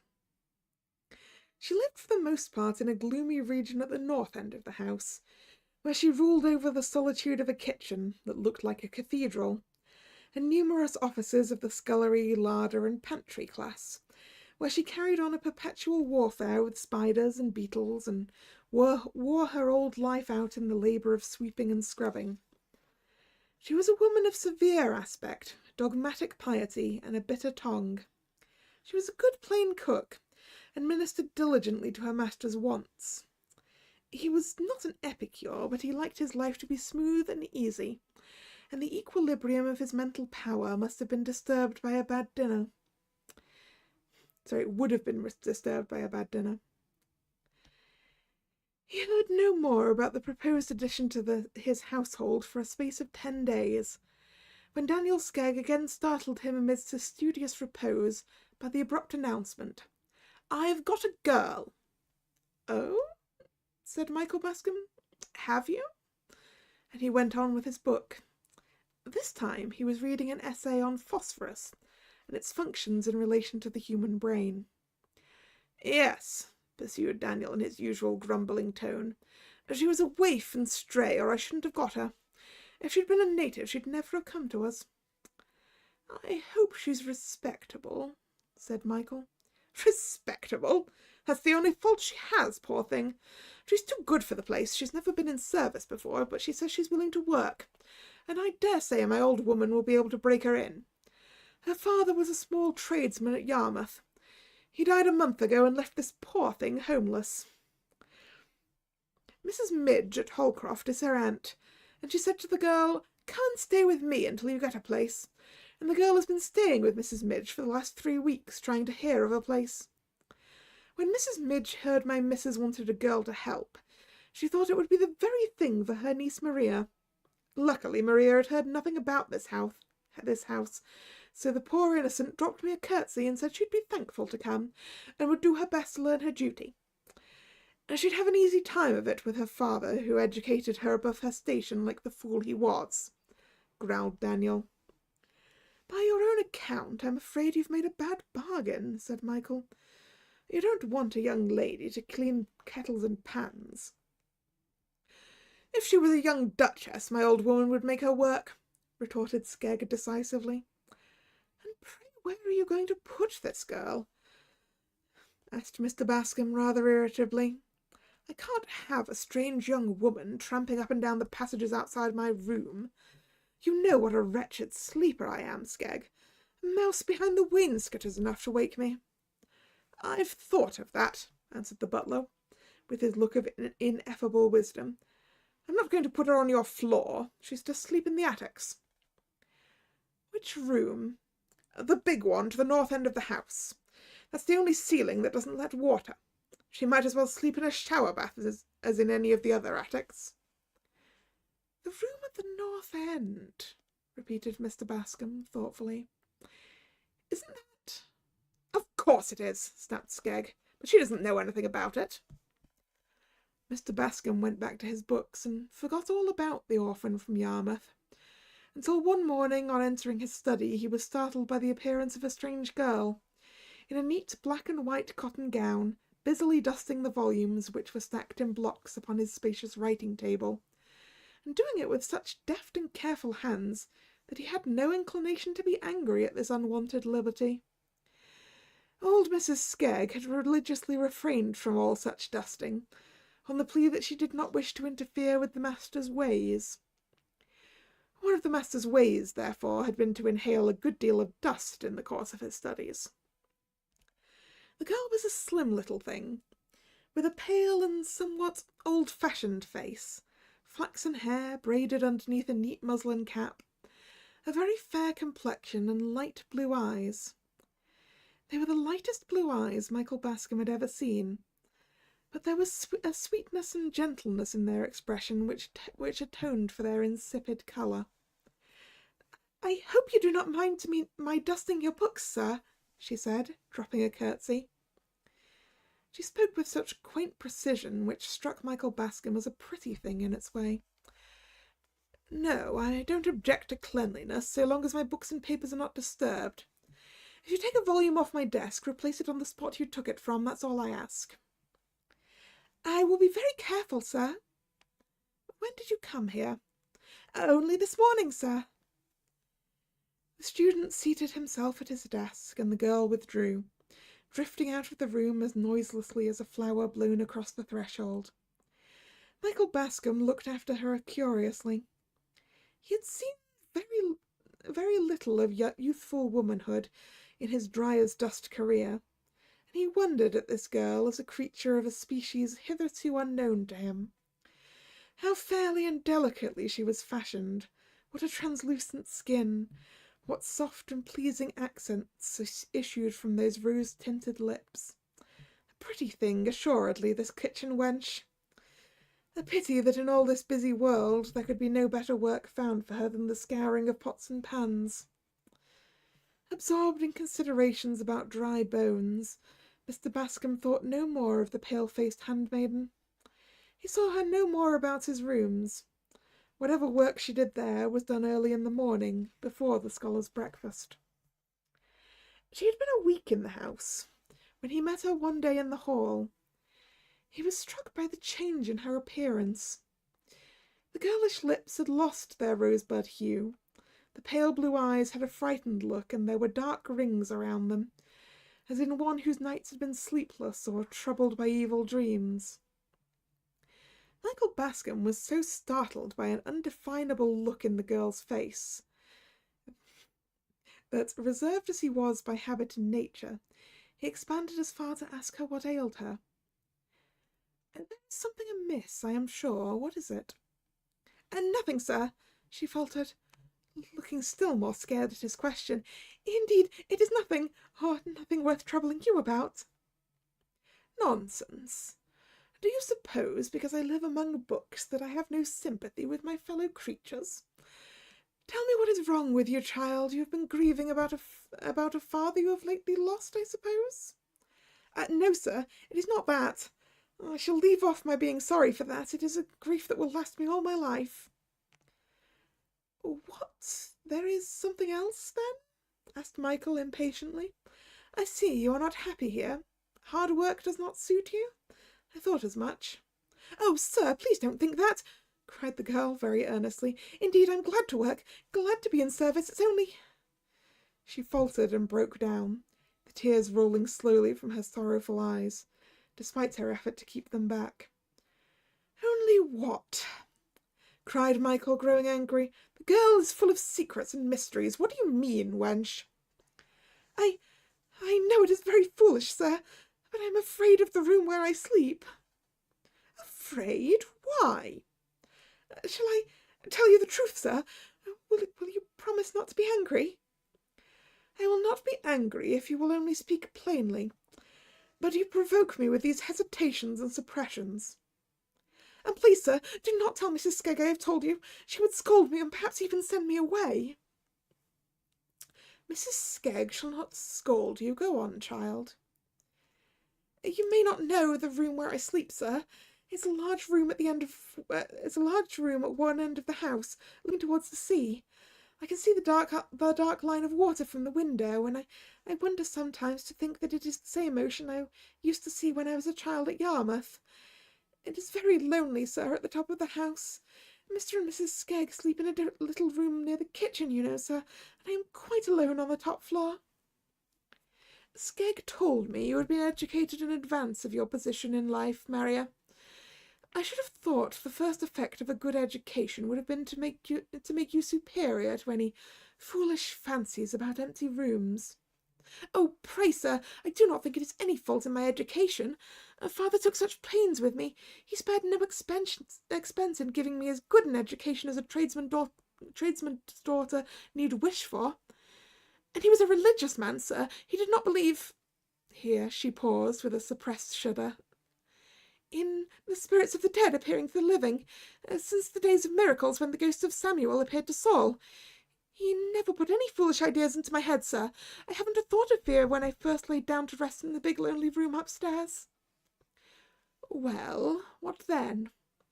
"But on the very first night," the girl went on breathlessly, "I felt weighed down in my sleep as if there was some heavy burden laid upon my chest. It was not a bad dream, but it was a sense of trouble that followed me all through my sleep. And just at daybreak, it begins to light a little after 6, I woke suddenly with a cold perspiration pouring down my face, and knew there was something dreadful in the room." "What do you mean by something dreadful? Did you see something?" "Not much, sir, but it froze the blood in my veins, and I knew it was this that had been following me and weighing upon me all through my sleep. In the corner, between the fireplace and the wardrobe, I saw a shadow, a dim, shapeless shadow. Produced by an angle of the wardrobe, I dare say. And no, sir, I could see the shadow of the wardrobe, distinct and sharp, as if it had been painted on the wall. The shadow was in the corner, a strange shapeless mass, or if it had any shape at all, it seemed... What? Asked Michael eagerly. The shape of a dead body hanging against the wall. Michael Bascom grew strangely pale, yet he affected utter incredulity. Poor child, he said kindly, you have been fretting about your father until your nerves are in a weak state. And you are full of fancies. A shadow in the corner, indeed. Why, at daybreak every corner is full of shadows. My old coat flung upon a chair will make you as good a ghost as you need care to see. Oh, sir, I have tried to think it is my fancy, but I have the same burden weighing down on me every night. I have seen the same shadow every morning. But when broad daylight comes, can you not see what stuff your shadow is made of? No, sir. The shadow goes before it is broad daylight. Of course. Just like other shadows. Come, get these silly notions out of your head, or you will never do for the workaday world. I could easily speak to Mrs. Skegg and make her give you another room, if I wanted to encourage you in your folly. But that would be about the worst thing I could do for you. Besides, she tells me all the other rooms on that floor are damp, and no doubt if she shifted you into one of them, you would discover another shadow in another corner and get rheumatism into the bargain. No, my good girl, you must try to prove yourself the better for a superior education. I will do my best, sir, Maria answered meekly, dropping a curtsy. Maria went back to the kitchen sorely depressed. It was a dreary life she led at Wildheath Grange, dreary by day, awful by night, for the vague burden and the shapeless shadow, which seemed so slight a matter to the elderly scholar, were unspeakably terrible to her. Nobody had told her that the house was haunted, yet she walked about those echoing passageways wrapped around with a cloud of fear. She had no pity from Daniel Skegg and his wife. Those two pious souls had made up their minds that the character of the house should be upheld, so far as Maria went. To her, as a foreigner, the Grange should be maintained to be an immaculate dwelling, tainted by no sulphurous blast from the underworld. A willing, biddable girl had become a necessary element in the existence of Mrs. Skegg. That girl had been found, and that girl must be kept. Any fancies of a supernatural character must be put down with a high hand. Ghosts, indeed, cried the amiable Skegg. Read your Bible, Maria, and don't talk no more about ghosts. There are ghosts in the Bible, said Maria, with a shiver at the recollection of certain awful passages in the Scripture she knew so well. Ah, they was in their right place, or they wouldn't have been there, retorted Mrs. Skegg. You ain't a-going to pick holes in your Bible, I hope, Maria, at your time of life. Maria sat down quietly in the corner by the kitchen fire, and turned over the leaves of her dead father's Bible until she came to the chapters they two had loved best and oftenest read together. He had been a simple-minded, straightforward man, the Yarmouth cabinet maker, a man full of aspirations after good, innately refined, instinctively religious. He and his motherless girl had spent their lives alone together, in the neat little home which Maria had soon learned to cherish and beautify, and they had loved each other with an almost romantic love. They had the same tastes, the same ideas. Very little had sufficed to make them happy. But inexorable death parted father and daughter in one of those sharp, sudden partings which are like the shock of an earthquake, instantaneous ruin, desolation, and despair. Maria's fragile form had bent before the tempest. She had lived through a conviction that might have crushed a stronger nature. Her deep religious convictions and her belief that this cruel parting world would not be forever. A belief that this cruel parting would not be forever had sustained her. She faced life and its cares and duties with a gentle patience which was the noblest form of courage.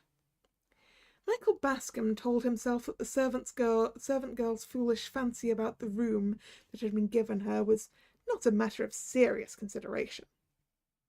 Yet the idea dwelt in his mind unpleasantly, and disturbed him at his labours. The exact sciences require the complete power of a man's brain, his utmost attention, and on this particular evening Michael found that he was only giving his work a part of his attention. The girl's pale face, the girl's tremulous tones, thrust themselves into the foreground of his thoughts. He closed his book with a fretful sigh, wheeled his large armchair round to the fire, and gave himself up to contemplation. To attempt study with so disturbed a mind was useless. It was a dull grey evening, early in November. The student's reading lamp was lighted, but the shutters were not yet shut nor the curtains drawn. He could see the leaden sky outside his windows, the fir tree tops tossing in the angry wind. He could hear the wintry blast whistling amidst the gables, and before it rushed off seaward with a savage howl that sounded like a war whoop. Michael Bascom shivered and drew nearer to the fire. "It's childish, foolish nonsense," he said to himself. "Yet it's strange she should have that fancy about the shadow, for they say Anthony Bascom destroyed himself in that room. I remember hearing it when I was a boy, from an old servant whose mother was housekeeper at the great house in Antony's time. I never heard how he died, poor fellow, whether he poisoned himself, or shot himself, or cut his throat, but I've been told that was the room. Old Skegg heard it too. I could see that by his manner when he told me the girl was to sleep there."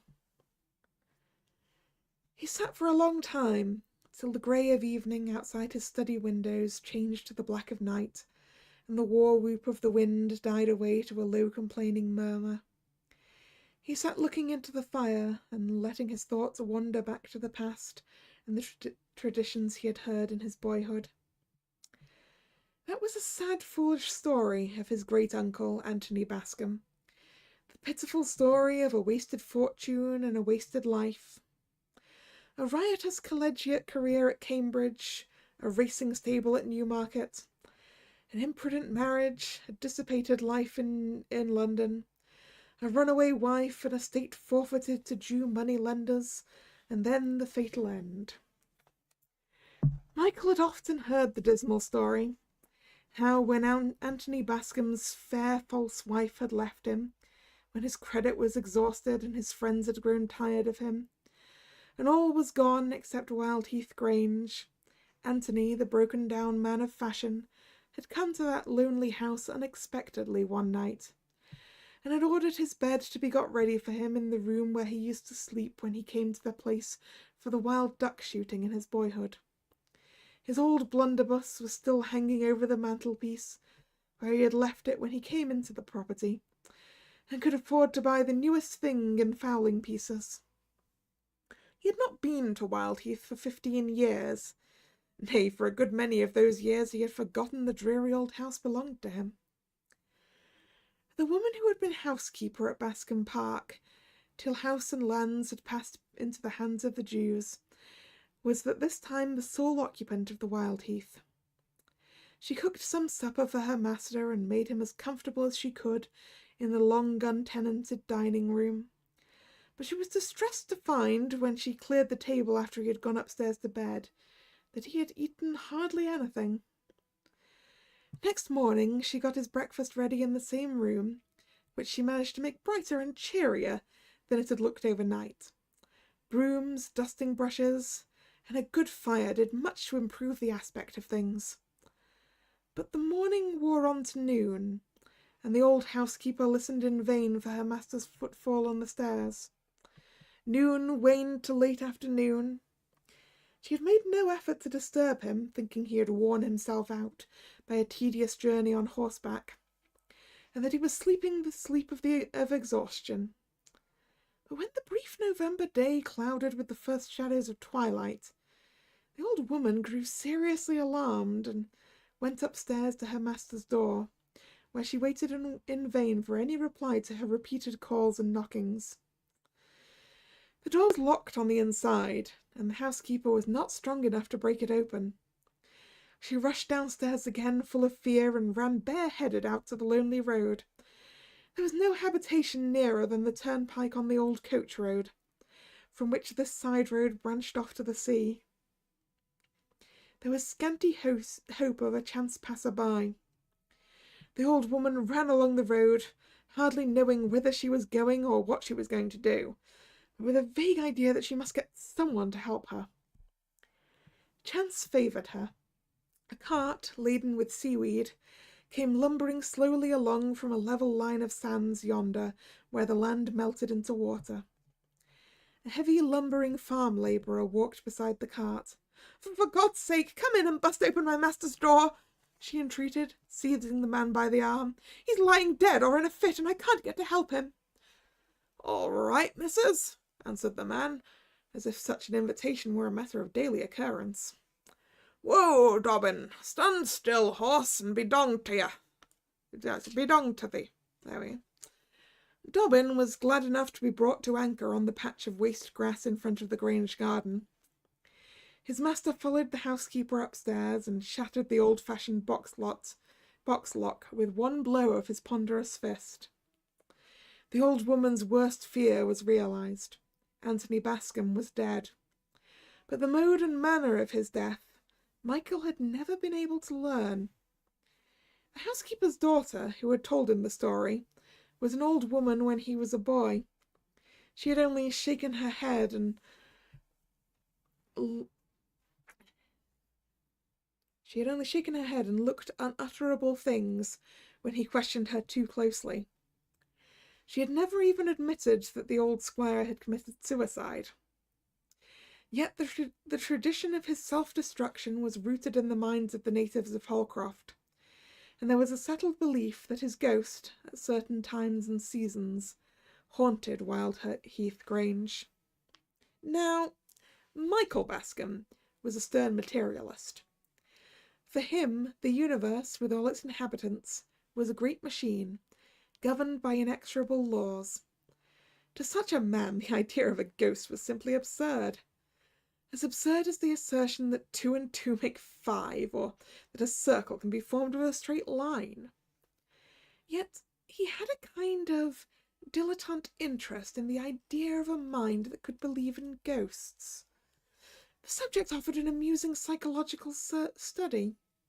This poor little pale girl, now, had evidently got some supernatural terror into her head, which could only be conquered by rational treatment. "I know what I must do," Michael Bascom said to himself suddenly.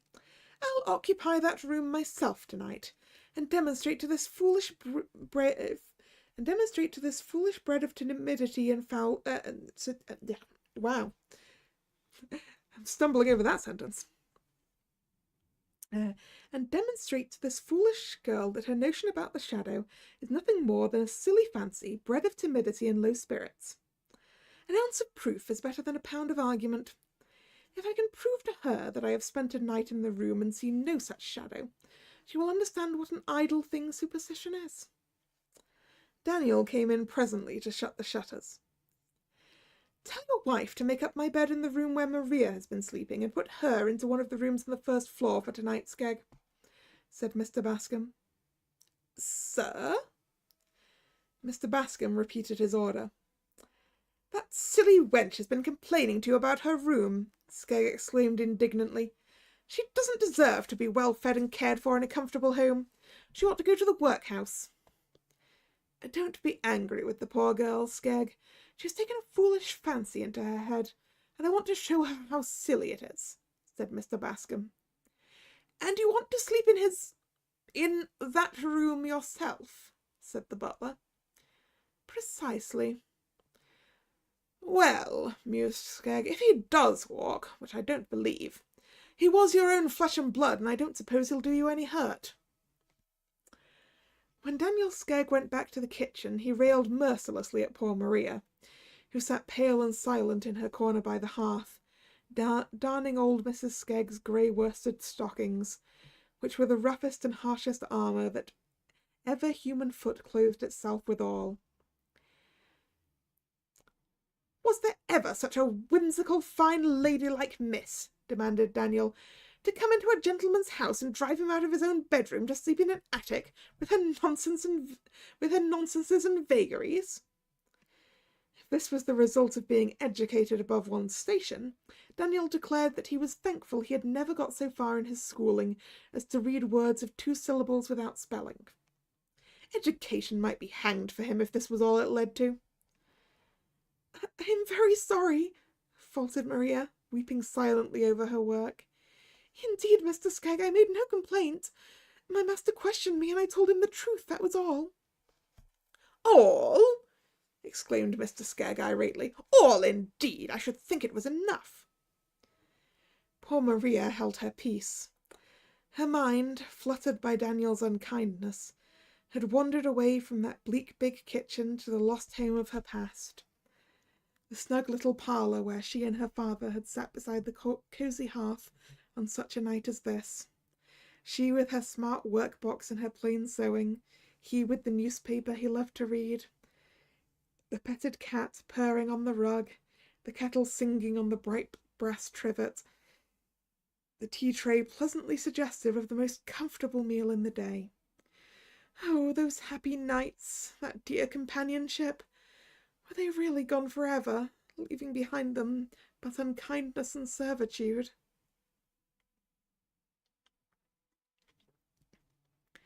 Michael Bascom retired later than usual that night. He was in the habit of sitting at his books long after every other lamp but his own had been extinguished. The Skeggs had subsided into silence and darkness in their dreary ground-floor bedchamber. Tonight his studies were of a particularly interesting kind, and belonged to the order of recreative reading rather than of hard work. He was deep in the history of that mysterious people who had their dwelling-place in the Swiss lakes, and was much exercised by certain speculations and theories about them. The old 8-day clock on the stairs was striking 2 as Michael slowly ascended, candle in hand, to the hitherto unknown region of the attics. At the top of the staircase he found himself facing a dark, narrow passage which led northward. A passage that was in itself sufficient to strike terror to a superstitious mind. So black and uncanny did it look. "Poor child," mused Mr. Bascom, thinking of Maria. "This attic floor is rather dreary, and for a young mind prone to fancies." He had opened the door of the north room by this time, and stood looking about him. It was a large room, with a ceiling that sloped on one side, but was fairly lofty upon the other. An old-fashioned room, full of old-fashioned furniture, big, ponderous, clumsy, associated with a day that was gone and people that were dead. A walnut wood wardrobe stared him in the face, a wardrobe with brass handles which gleamed out of the darkness like diabolical eyes. There was a tall 4-post bedstead, which had been cut down on one side to accommodate the slope of the ceiling, and which had a misshapen and deformed aspect in consequence. There was an old mahogany bureau that smelt of secrets. There were some heavy old chairs with rush bottoms, mouldy with age, and much worn. There was a corner washstand with a big basin and a small jug, the odds and ends of past years. Carpet there was none, save a narrow strip beside the bed. "It is a dismal room," mused Michael, with the same touch of pity for Maria's weakness which he had felt on the landing just now. To him it mattered nothing where he slept, but, having let himself down to a lower level by his interest in the Swiss lake people, he was in a manner humanized by the lightness of his evening's reading, and was even inclined to compassionate the weaknesses of a foolish girl. He went to bed, determined to sleep his soundest. The bed was comfortable, well supplied with blankets, rather luxurious than otherwise, and the scholar had that agreeable sense of fatigue which promises profound and restful slumber. He dropped off to sleep quickly, but woke with a start 10 minutes afterwards. What was this consciousness of a burden of care that had awakened to him? The sense of all-pervading trouble that weighed upon his spirits and oppressed his heart? This icy horror of some terrible crisis in life through which he must inevitably pass? To him, these feelings were as novel as they were painful.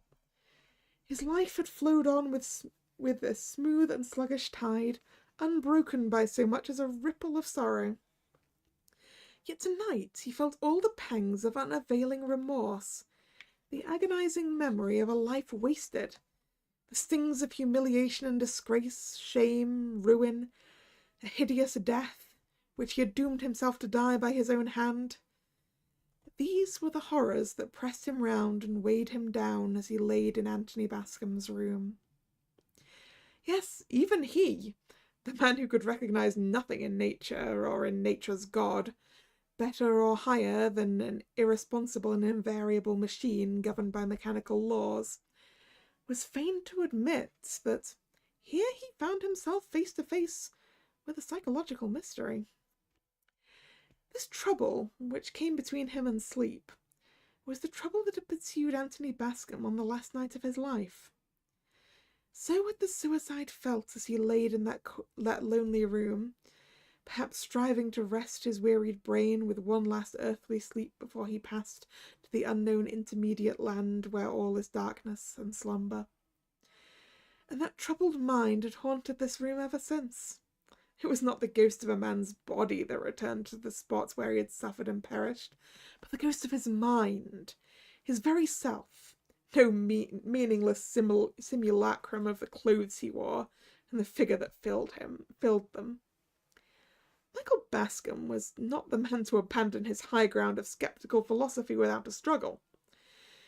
He tried his hardest to conquer this oppression that weighed upon mind and sense. Again and again he succeeded in composing himself to sleep, but only to wake again and again to the same torturing thoughts, the same remorse, the same despair. So the night passed in unutterable weariness, for though he told himself that the trouble was not his trouble, and that there was no reality in the burden, no reason for the remorse, these vivid fancies were as painful as realities, and took a stronger hold upon him. The first streak of light crept in at the window, dim and cold and grey. Then came twilight, and he looked at the corner between the wardrobe and the door. Yes, there was a shadow. Not the shadow of the wardrobe only, that was clear enough, but a vague and shapeless something which darkened the dull brown wall, so faint, so shadowy, that he could form no conjecture as to its nature, or the thing it represented. He determined to watch this shadow till broad daylight, but the weariness of the night had exhausted him, and before the first dimness of dawn had passed away, he had fallen fast asleep, and was tasting the blessed balm of undisturbed slumber. When he woke, the wintry sun was shining in at the lattice, and the room had lost its gloomy aspect. It looked old-fashioned and grey and brown and shabby, but the depths of its gloom had fled with the shadows and the darkness of night. Mr. Bascom rose refreshed by a sound sleep, which had lasted nearly 3 hours. He remembered the wretched feelings that had gone before that renovating slumber, but he recalled his strange sensations only to despise them, and he despised himself for having attached any importance to them. Indigestion, very likely, he told himself, or perhaps mere fancy, engendered of that foolish girl's story. The wisest of us is more under the domination of imagination than he would care to confess. Well, Maria shall not sleep in this room any more. There's no particular reason why she should, and she shall not be made unhappy to please old Skegg and his wife. When he had dressed himself in his usual leisurely way, Mr. Bascom walked up to the corner where he had seen or imagined the shadow, and examined the spot carefully. At first sight, he could discover nothing of a mysterious character. There was no door in the papered wall, no trace of a door that had been there in the past. There was no trapdoor in the worm-eaten boards. There was no dark, ineradicable stain to hint at murder. There was not the faintest suggestion of a secret or a mystery. He looked up at the ceiling. That was sound enough, save for a dirty patch here and there where the rain had blistered it. And yet there was something, an insignificant thing, yet with a suggestion of grimness that startled him. About a foot below the ceiling, he saw a large iron hook projecting from the wall, just above the spot where he had seen the shadow of a vaguely defined form. He mounted on a chair, the better to examine this hook and to understand, if he could, the purpose for which it had been put there.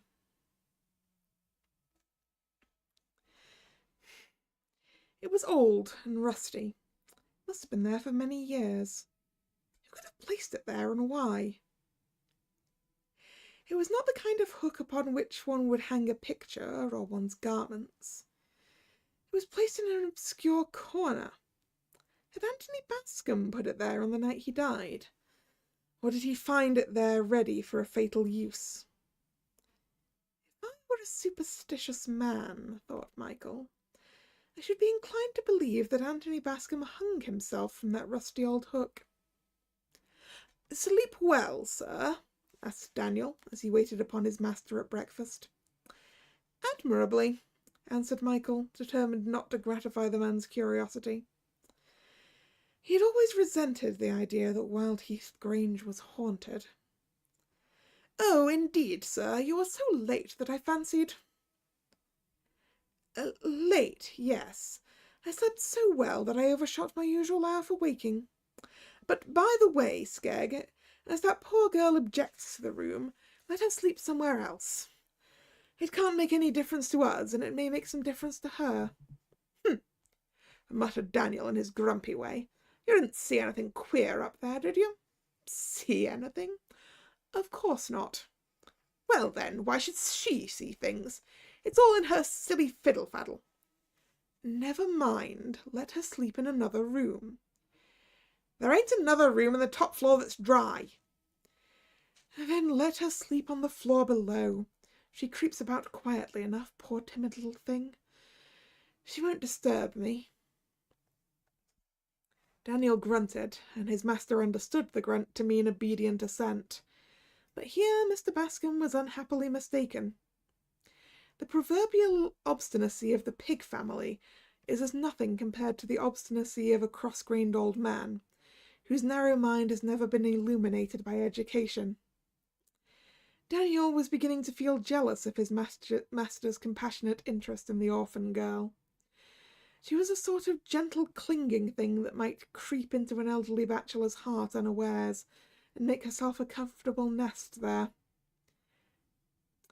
"We shall have fine carryings on. Me and my old woman will be nowhere if I don't put down my heel pretty strong upon this nonsense," Daniel muttered to himself as he carried the breakfast tray to the pantry.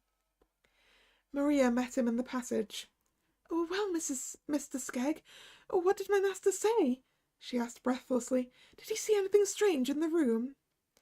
"No, girl. What should he see? He said you were a fool." "Nothing disturbed him? And he slept there peacefully?" faltered Maria. "Never slept better in his life. Now don't you begin to feel ashamed of yourself." "Yes," she answered meekly, "I am ashamed at being so full of fancies. I shall go back to my room tonight, Mr. Skegg, if you like, and I will never complain of it again." "I hope you won't," snapped Skegg. "You've given us trouble enough already." Maria sighed and went about her work in the saddest silence. The day wore slowly on, like all other days in that lifeless old house. The scholar sat in his study. Maria moved softly from room to room, sweeping and dusting in the cheerless solitude. The midday sun faded into the grey of afternoon, and evening came down like a blight upon the dull old house. Throughout the day, Maria and her master never met. Anyone who had been so far interested in the girl as to observe her appearance would have seen that she was unusually pale, and that her eyes had a resolute look, as of one who was resolved to face a painful ordeal. She ate hardly anything all day. She was curiously silent. Skegg and his wife put down both of these symptoms to temper. "She won't eat and she won't talk," said Daniel to the partner of his joys. "That means sulkiness, and I never allowed sulkiness to master me when I was a young man. And you tried it on as a young woman, and I'm not going to be conquered by sulkiness in my old age." Bedtime came, and Maria bade the Skeggs a civil good night, and went up to her lonely garret without a murmur.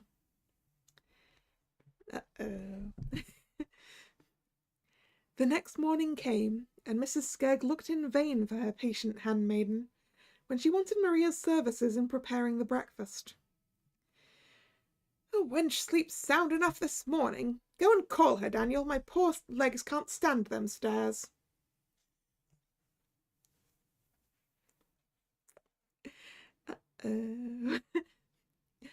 I think the butler's determination not to follow that order may have gotten this girl killed.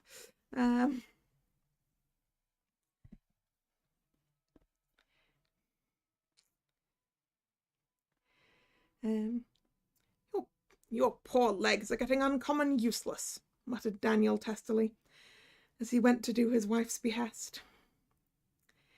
He knocked at the door and called Maria once, twice, thrice, many times, but there was no reply. He tried the door and found it locked. He shook the door violently, cold with fear. Then he told himself the girl had played him a trick.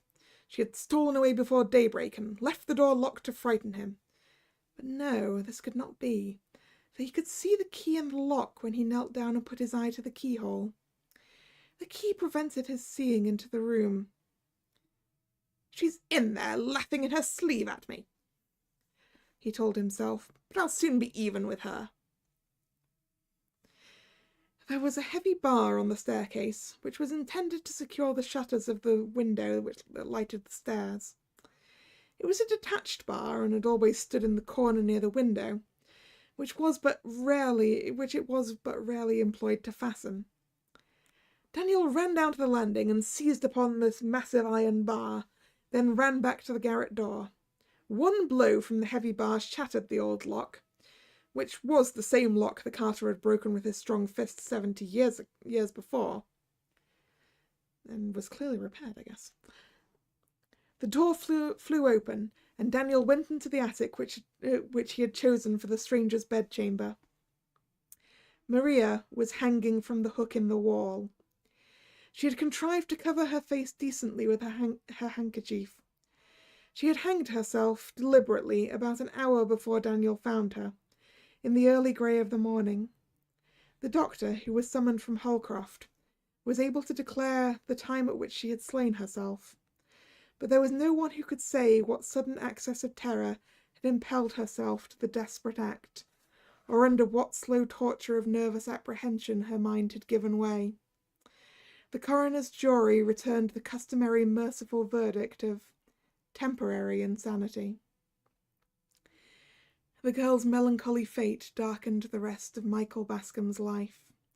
He fled from Wildheath Grange as from an accursed spot, and from the Skeggs as if from the murderers of a harmless innocent girl. He ended his days in Oxford, where he found the society of congenial minds and the books he loved. But the memory of Maria's sad face and sadder death was his abiding sorrow. Out of that deep shadow his soul was never lifted. And that is the end of that. Hello, card. How are you doing?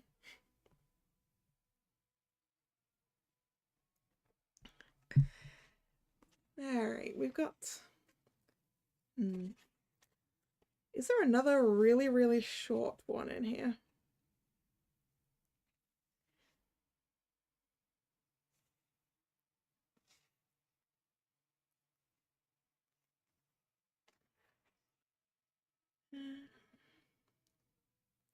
nearly an hour for that. Yeah. That one's that's probably the shortest here. Okay, I found another really short one for us to end on, which is from slightly less than a century ago, this one. So this is called The Clock, and it is written by W. F. Harvey.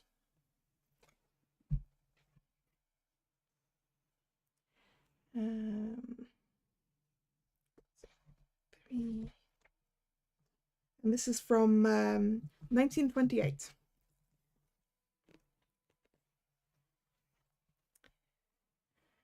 So, The Clock, W. F. Harvey. I liked your description of the people at the pension. I can just picture that rather sinister Miss Cornelius with her toupee and clinking bangles. I don't wonder you felt frightened that night when you found her sleepwalking in the corridor. But after all, why shouldn't she sleepwalk? As to the movements of the furniture in the lounge on the Sunday, you are, I suppose, in an earthquake zone. And though an earthquake seems too big an explanation for the ringing of that little handbell on the mantelpiece, it's rather as if our parlour-maid, another new one, were to call a stray elephant to account for the teapot we found broken yesterday. You could have at least escaped the eternal problem of maids in Italy. Yes, my dear, I most certainly believe you. I have never had experiences quite like yours, but your mention of Miss Cornelius has reminded me of something rather similar that happened nearly 20 years ago, as soon as I left school. I was staying with my aunt in Hampstead. You remember her, I expect, or, if not her, the poodle, Monsieur, that she used to make perform such pathetic tricks. There was another guest, whom I had never met before, a Mrs. Caleb. She lived in Lewes and had been staying with my aunt for about a fortnight, recuperating after a series of domestic upheavals, which had culminated in her two servants leaving her at an hour's notice without any reason, according to Mrs. Caleb. But I wondered. I had never seen the maids. I had seen Mrs. Caleb, and frankly I disliked her. She leaves the same sort of impression on me as I gather your Miss Cornelius leaves on you. Something queer and secretive. Underground, if you can use the expression, rather than underhand. And I could feel in my body that she did not like me. It was summer. Joan Denton, you remember her husband was killed in Gallipoli, had suggested that I should go down to spend the day with her. Her people had rented a little cottage some 3 miles out of Lewes. We arranged a day. It was gloriously fine for a wonder, and I had planned to leave that stuffy old Hampstead house before the old ladies were astir. But Mrs. Caleb waylaid me in the hall just as I was going out. "I wonder," she said, "I wonder if you could do me a small favour. If you do have any time to spare in Lewes, only if you do, would you be so kind as to call at my house? I left a little travelling clock there in the hurry of parting. If it's not in the drawing-room, it will be in my bedroom or in one of the maids' bedrooms. I know I lent it to the cook, who was a poor riser, but I can't remember if she returned it. Would it be too much to ask? The house has been locked up for 12 days, but everything is in order. I have the keys here. The large one is for the garden gate, the small one is for the front door." I could only accept, and she proceeded to tell me how I could find Ashgrove House. "You will feel quite like a burglar," she said, "but mind, it's only if you have the time to spare." As a matter of fact, I found myself glad of any excuse to kill time. Poor old Joan had taken suddenly ill in the night. They feared appendicitis.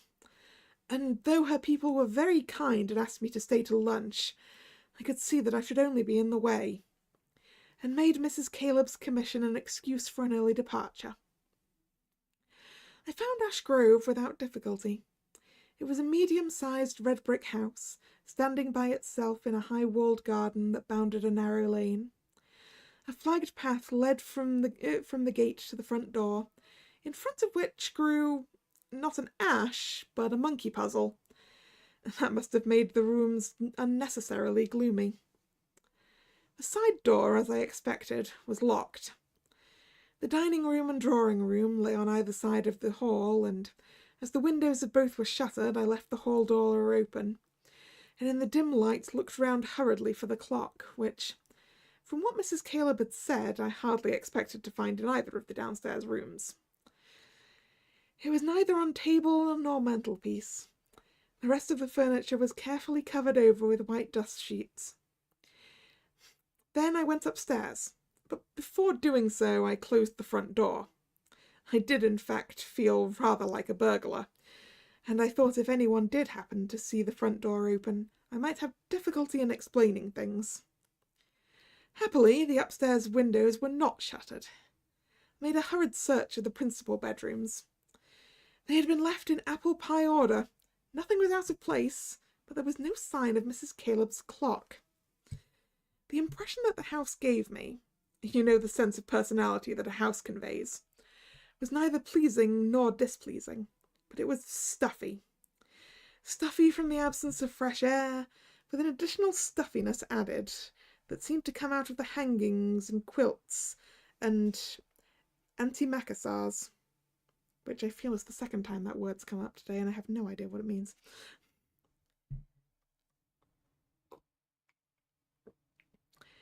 The corridor, onto which the bedrooms I had examined opened, communicated with a smaller wing, an older part of the house, I imagined, which contained a box room and the maid's sleeping quarters. The last room that I unlocked, I should say that the doors of all the rooms were locked and relocked by me after I had glanced inside them, contained the object of my search. Mrs. Caleb's travelling clock was on the mantelpiece, ticking away merrily. That was how I had thought of it at first. And then for the first time I realised that there was something wrong. The clock had no business to be ticking. The house had been shut up for 12 days. No one had come in to air it or light fires. I remember how Mrs. Caleb had told my aunt that she left the keys with a neighbour. She was never sure who might get hold of them. That if she left the keys with a neighbour, she was never sure who might get hold of them. And yet the clock was going. I wondered if some vibration had set the mechanism in motion, and I pulled out my watch to see the time. It was 5 minutes to 1. The clock on the mantelpiece said 4 minutes to the hour. Then, without quite knowing why, I shut the door on the landing, locked myself in, and again looked around the room. Nothing was out of place. The only thing that might have called for remark was there appeared to be a slight indentation on the pillow in the bed. But the mattress was a feather mattress, and you know how difficult it is to make them perfectly smooth. You won't need to be told that I gave a hurried glance under the bed. Do you remember your supposed burglar in number 6 at St. Ursula's? And then, much more reluctantly, opened the doors of two horribly capacious cupboards, both happily empty, except for a framed text with its face to the wall. By this time I really was frightened. The clock went ticking on. I had a horrible feeling that an alarm might go off at any moment. The thought of being in that empty house was almost too much for me. However, I made an attempt to pull myself together. It might, after all, be a 14-day clock. If it were, then it would be almost run down. I could roughly find out how long the clock had been going by winding it up. I hesitated to put this matter to the test, but the uncertainty was too much for me. I took it out of its case and began to wind. I'd scarcely turned the winding screw twice when it stopped. The clock was clearly not running down. The hands had been set in motion probably only an hour or two before. I felt cold and faint, and going to the window, threw up the sash, letting in the sweet live air of the garden. I knew now that the house was queer, horribly queer. Could someone be living in the house? Was someone else in the house now? I thought I had been in all the rooms, but Had I? I had only just opened the bathroom door, and I'd certainly not opened any cupboards, except those in the room in which I was. Then, as I stood by the open window, wondering what I should do next, and feeling that I just couldn't go down that corridor into the darkened room to fumble at the latch of the front door, with I don't know what behind me, I heard a noise. It was very faint at first, and seemed to be coming from the stairs. It was a curious noise. Not the noise of anyone climbing up the stairs, but you will laugh if this letter reaches you by a morning post. Of something hopping up the stairs, like a very big bird would hop. I heard it on the landing. It stopped. Then there was a curious scratching noise against one of the bedroom doors. The sort of noise you can make with the nail of your little finger, scratching polished wood. Whatever it was coming slowly down the corridor, scratching at the doors as it went. I could stand it no longer. Nightmare pictures of locked doors opening filled my brain. I took up the clock, wrapped it in my mackintosh, and dropped it out of the window onto a flower bed. Then I managed to crawl out of the window and, getting a grip on the sill, successfully negotiated, as the journalists would say, a 12-foot drop. So much for our much-abused gym at St. Ursula's. Picking up the mackintosh, I ran round to the front door and locked it. Then I felt I could breathe, but not until I was on the far side of the gate in the garden wall did I feel safe. Then I remembered that the bedroom window was open. What was I to do? Wild horses wouldn't have dragged me back into that house again unaccompanied. I made up my mind to go to the police station and tell them everything. I should be laughed at, of course, and they might easily refuse to believe my story of Mrs. Caleb's commission. I had actually begun to walk down the lane in the direction of the town when I chanced to look back at the house. The window that I'd left open was shut. No, my dear, I didn't see any face or anything dreadful like that, and of course it may have shut itself. It was an ordinary sash window, and you know they're often difficult to keep open. And the rest? Why, there's really nothing more to tell. I didn't even see Mrs. Caleb again. She had some sort of fainting fit just before lunchtime, my aunt informed me on my return, and had to go to bed. Next morning I travelled down to Cornwall to join Mother and the children. I thought I'd forgotten all about it, but when 3 years later Uncle Charles suggested giving me a travelling clock for a 21st birthday present, I was foolish enough to prefer the alternative that he offered. A collected edition of the works of Thomas Carlyle. And that is the end of that story. And that is going to be the end of this stream. Whew. Some of those stories were definitely creepier than others.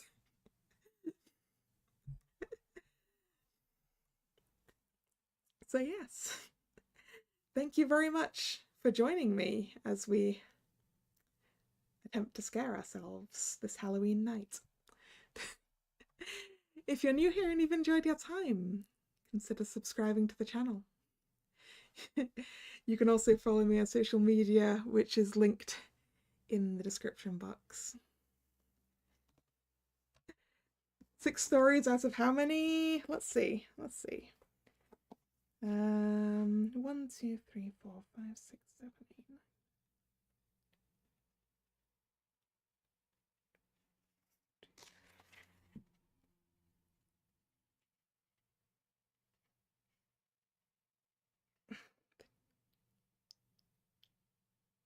9. 42 at my count. So we've got plenty of content.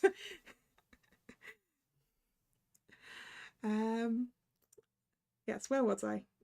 The streaming schedule for the channel. It goes up both over on social media and over here on YouTube in the post tab of the channel.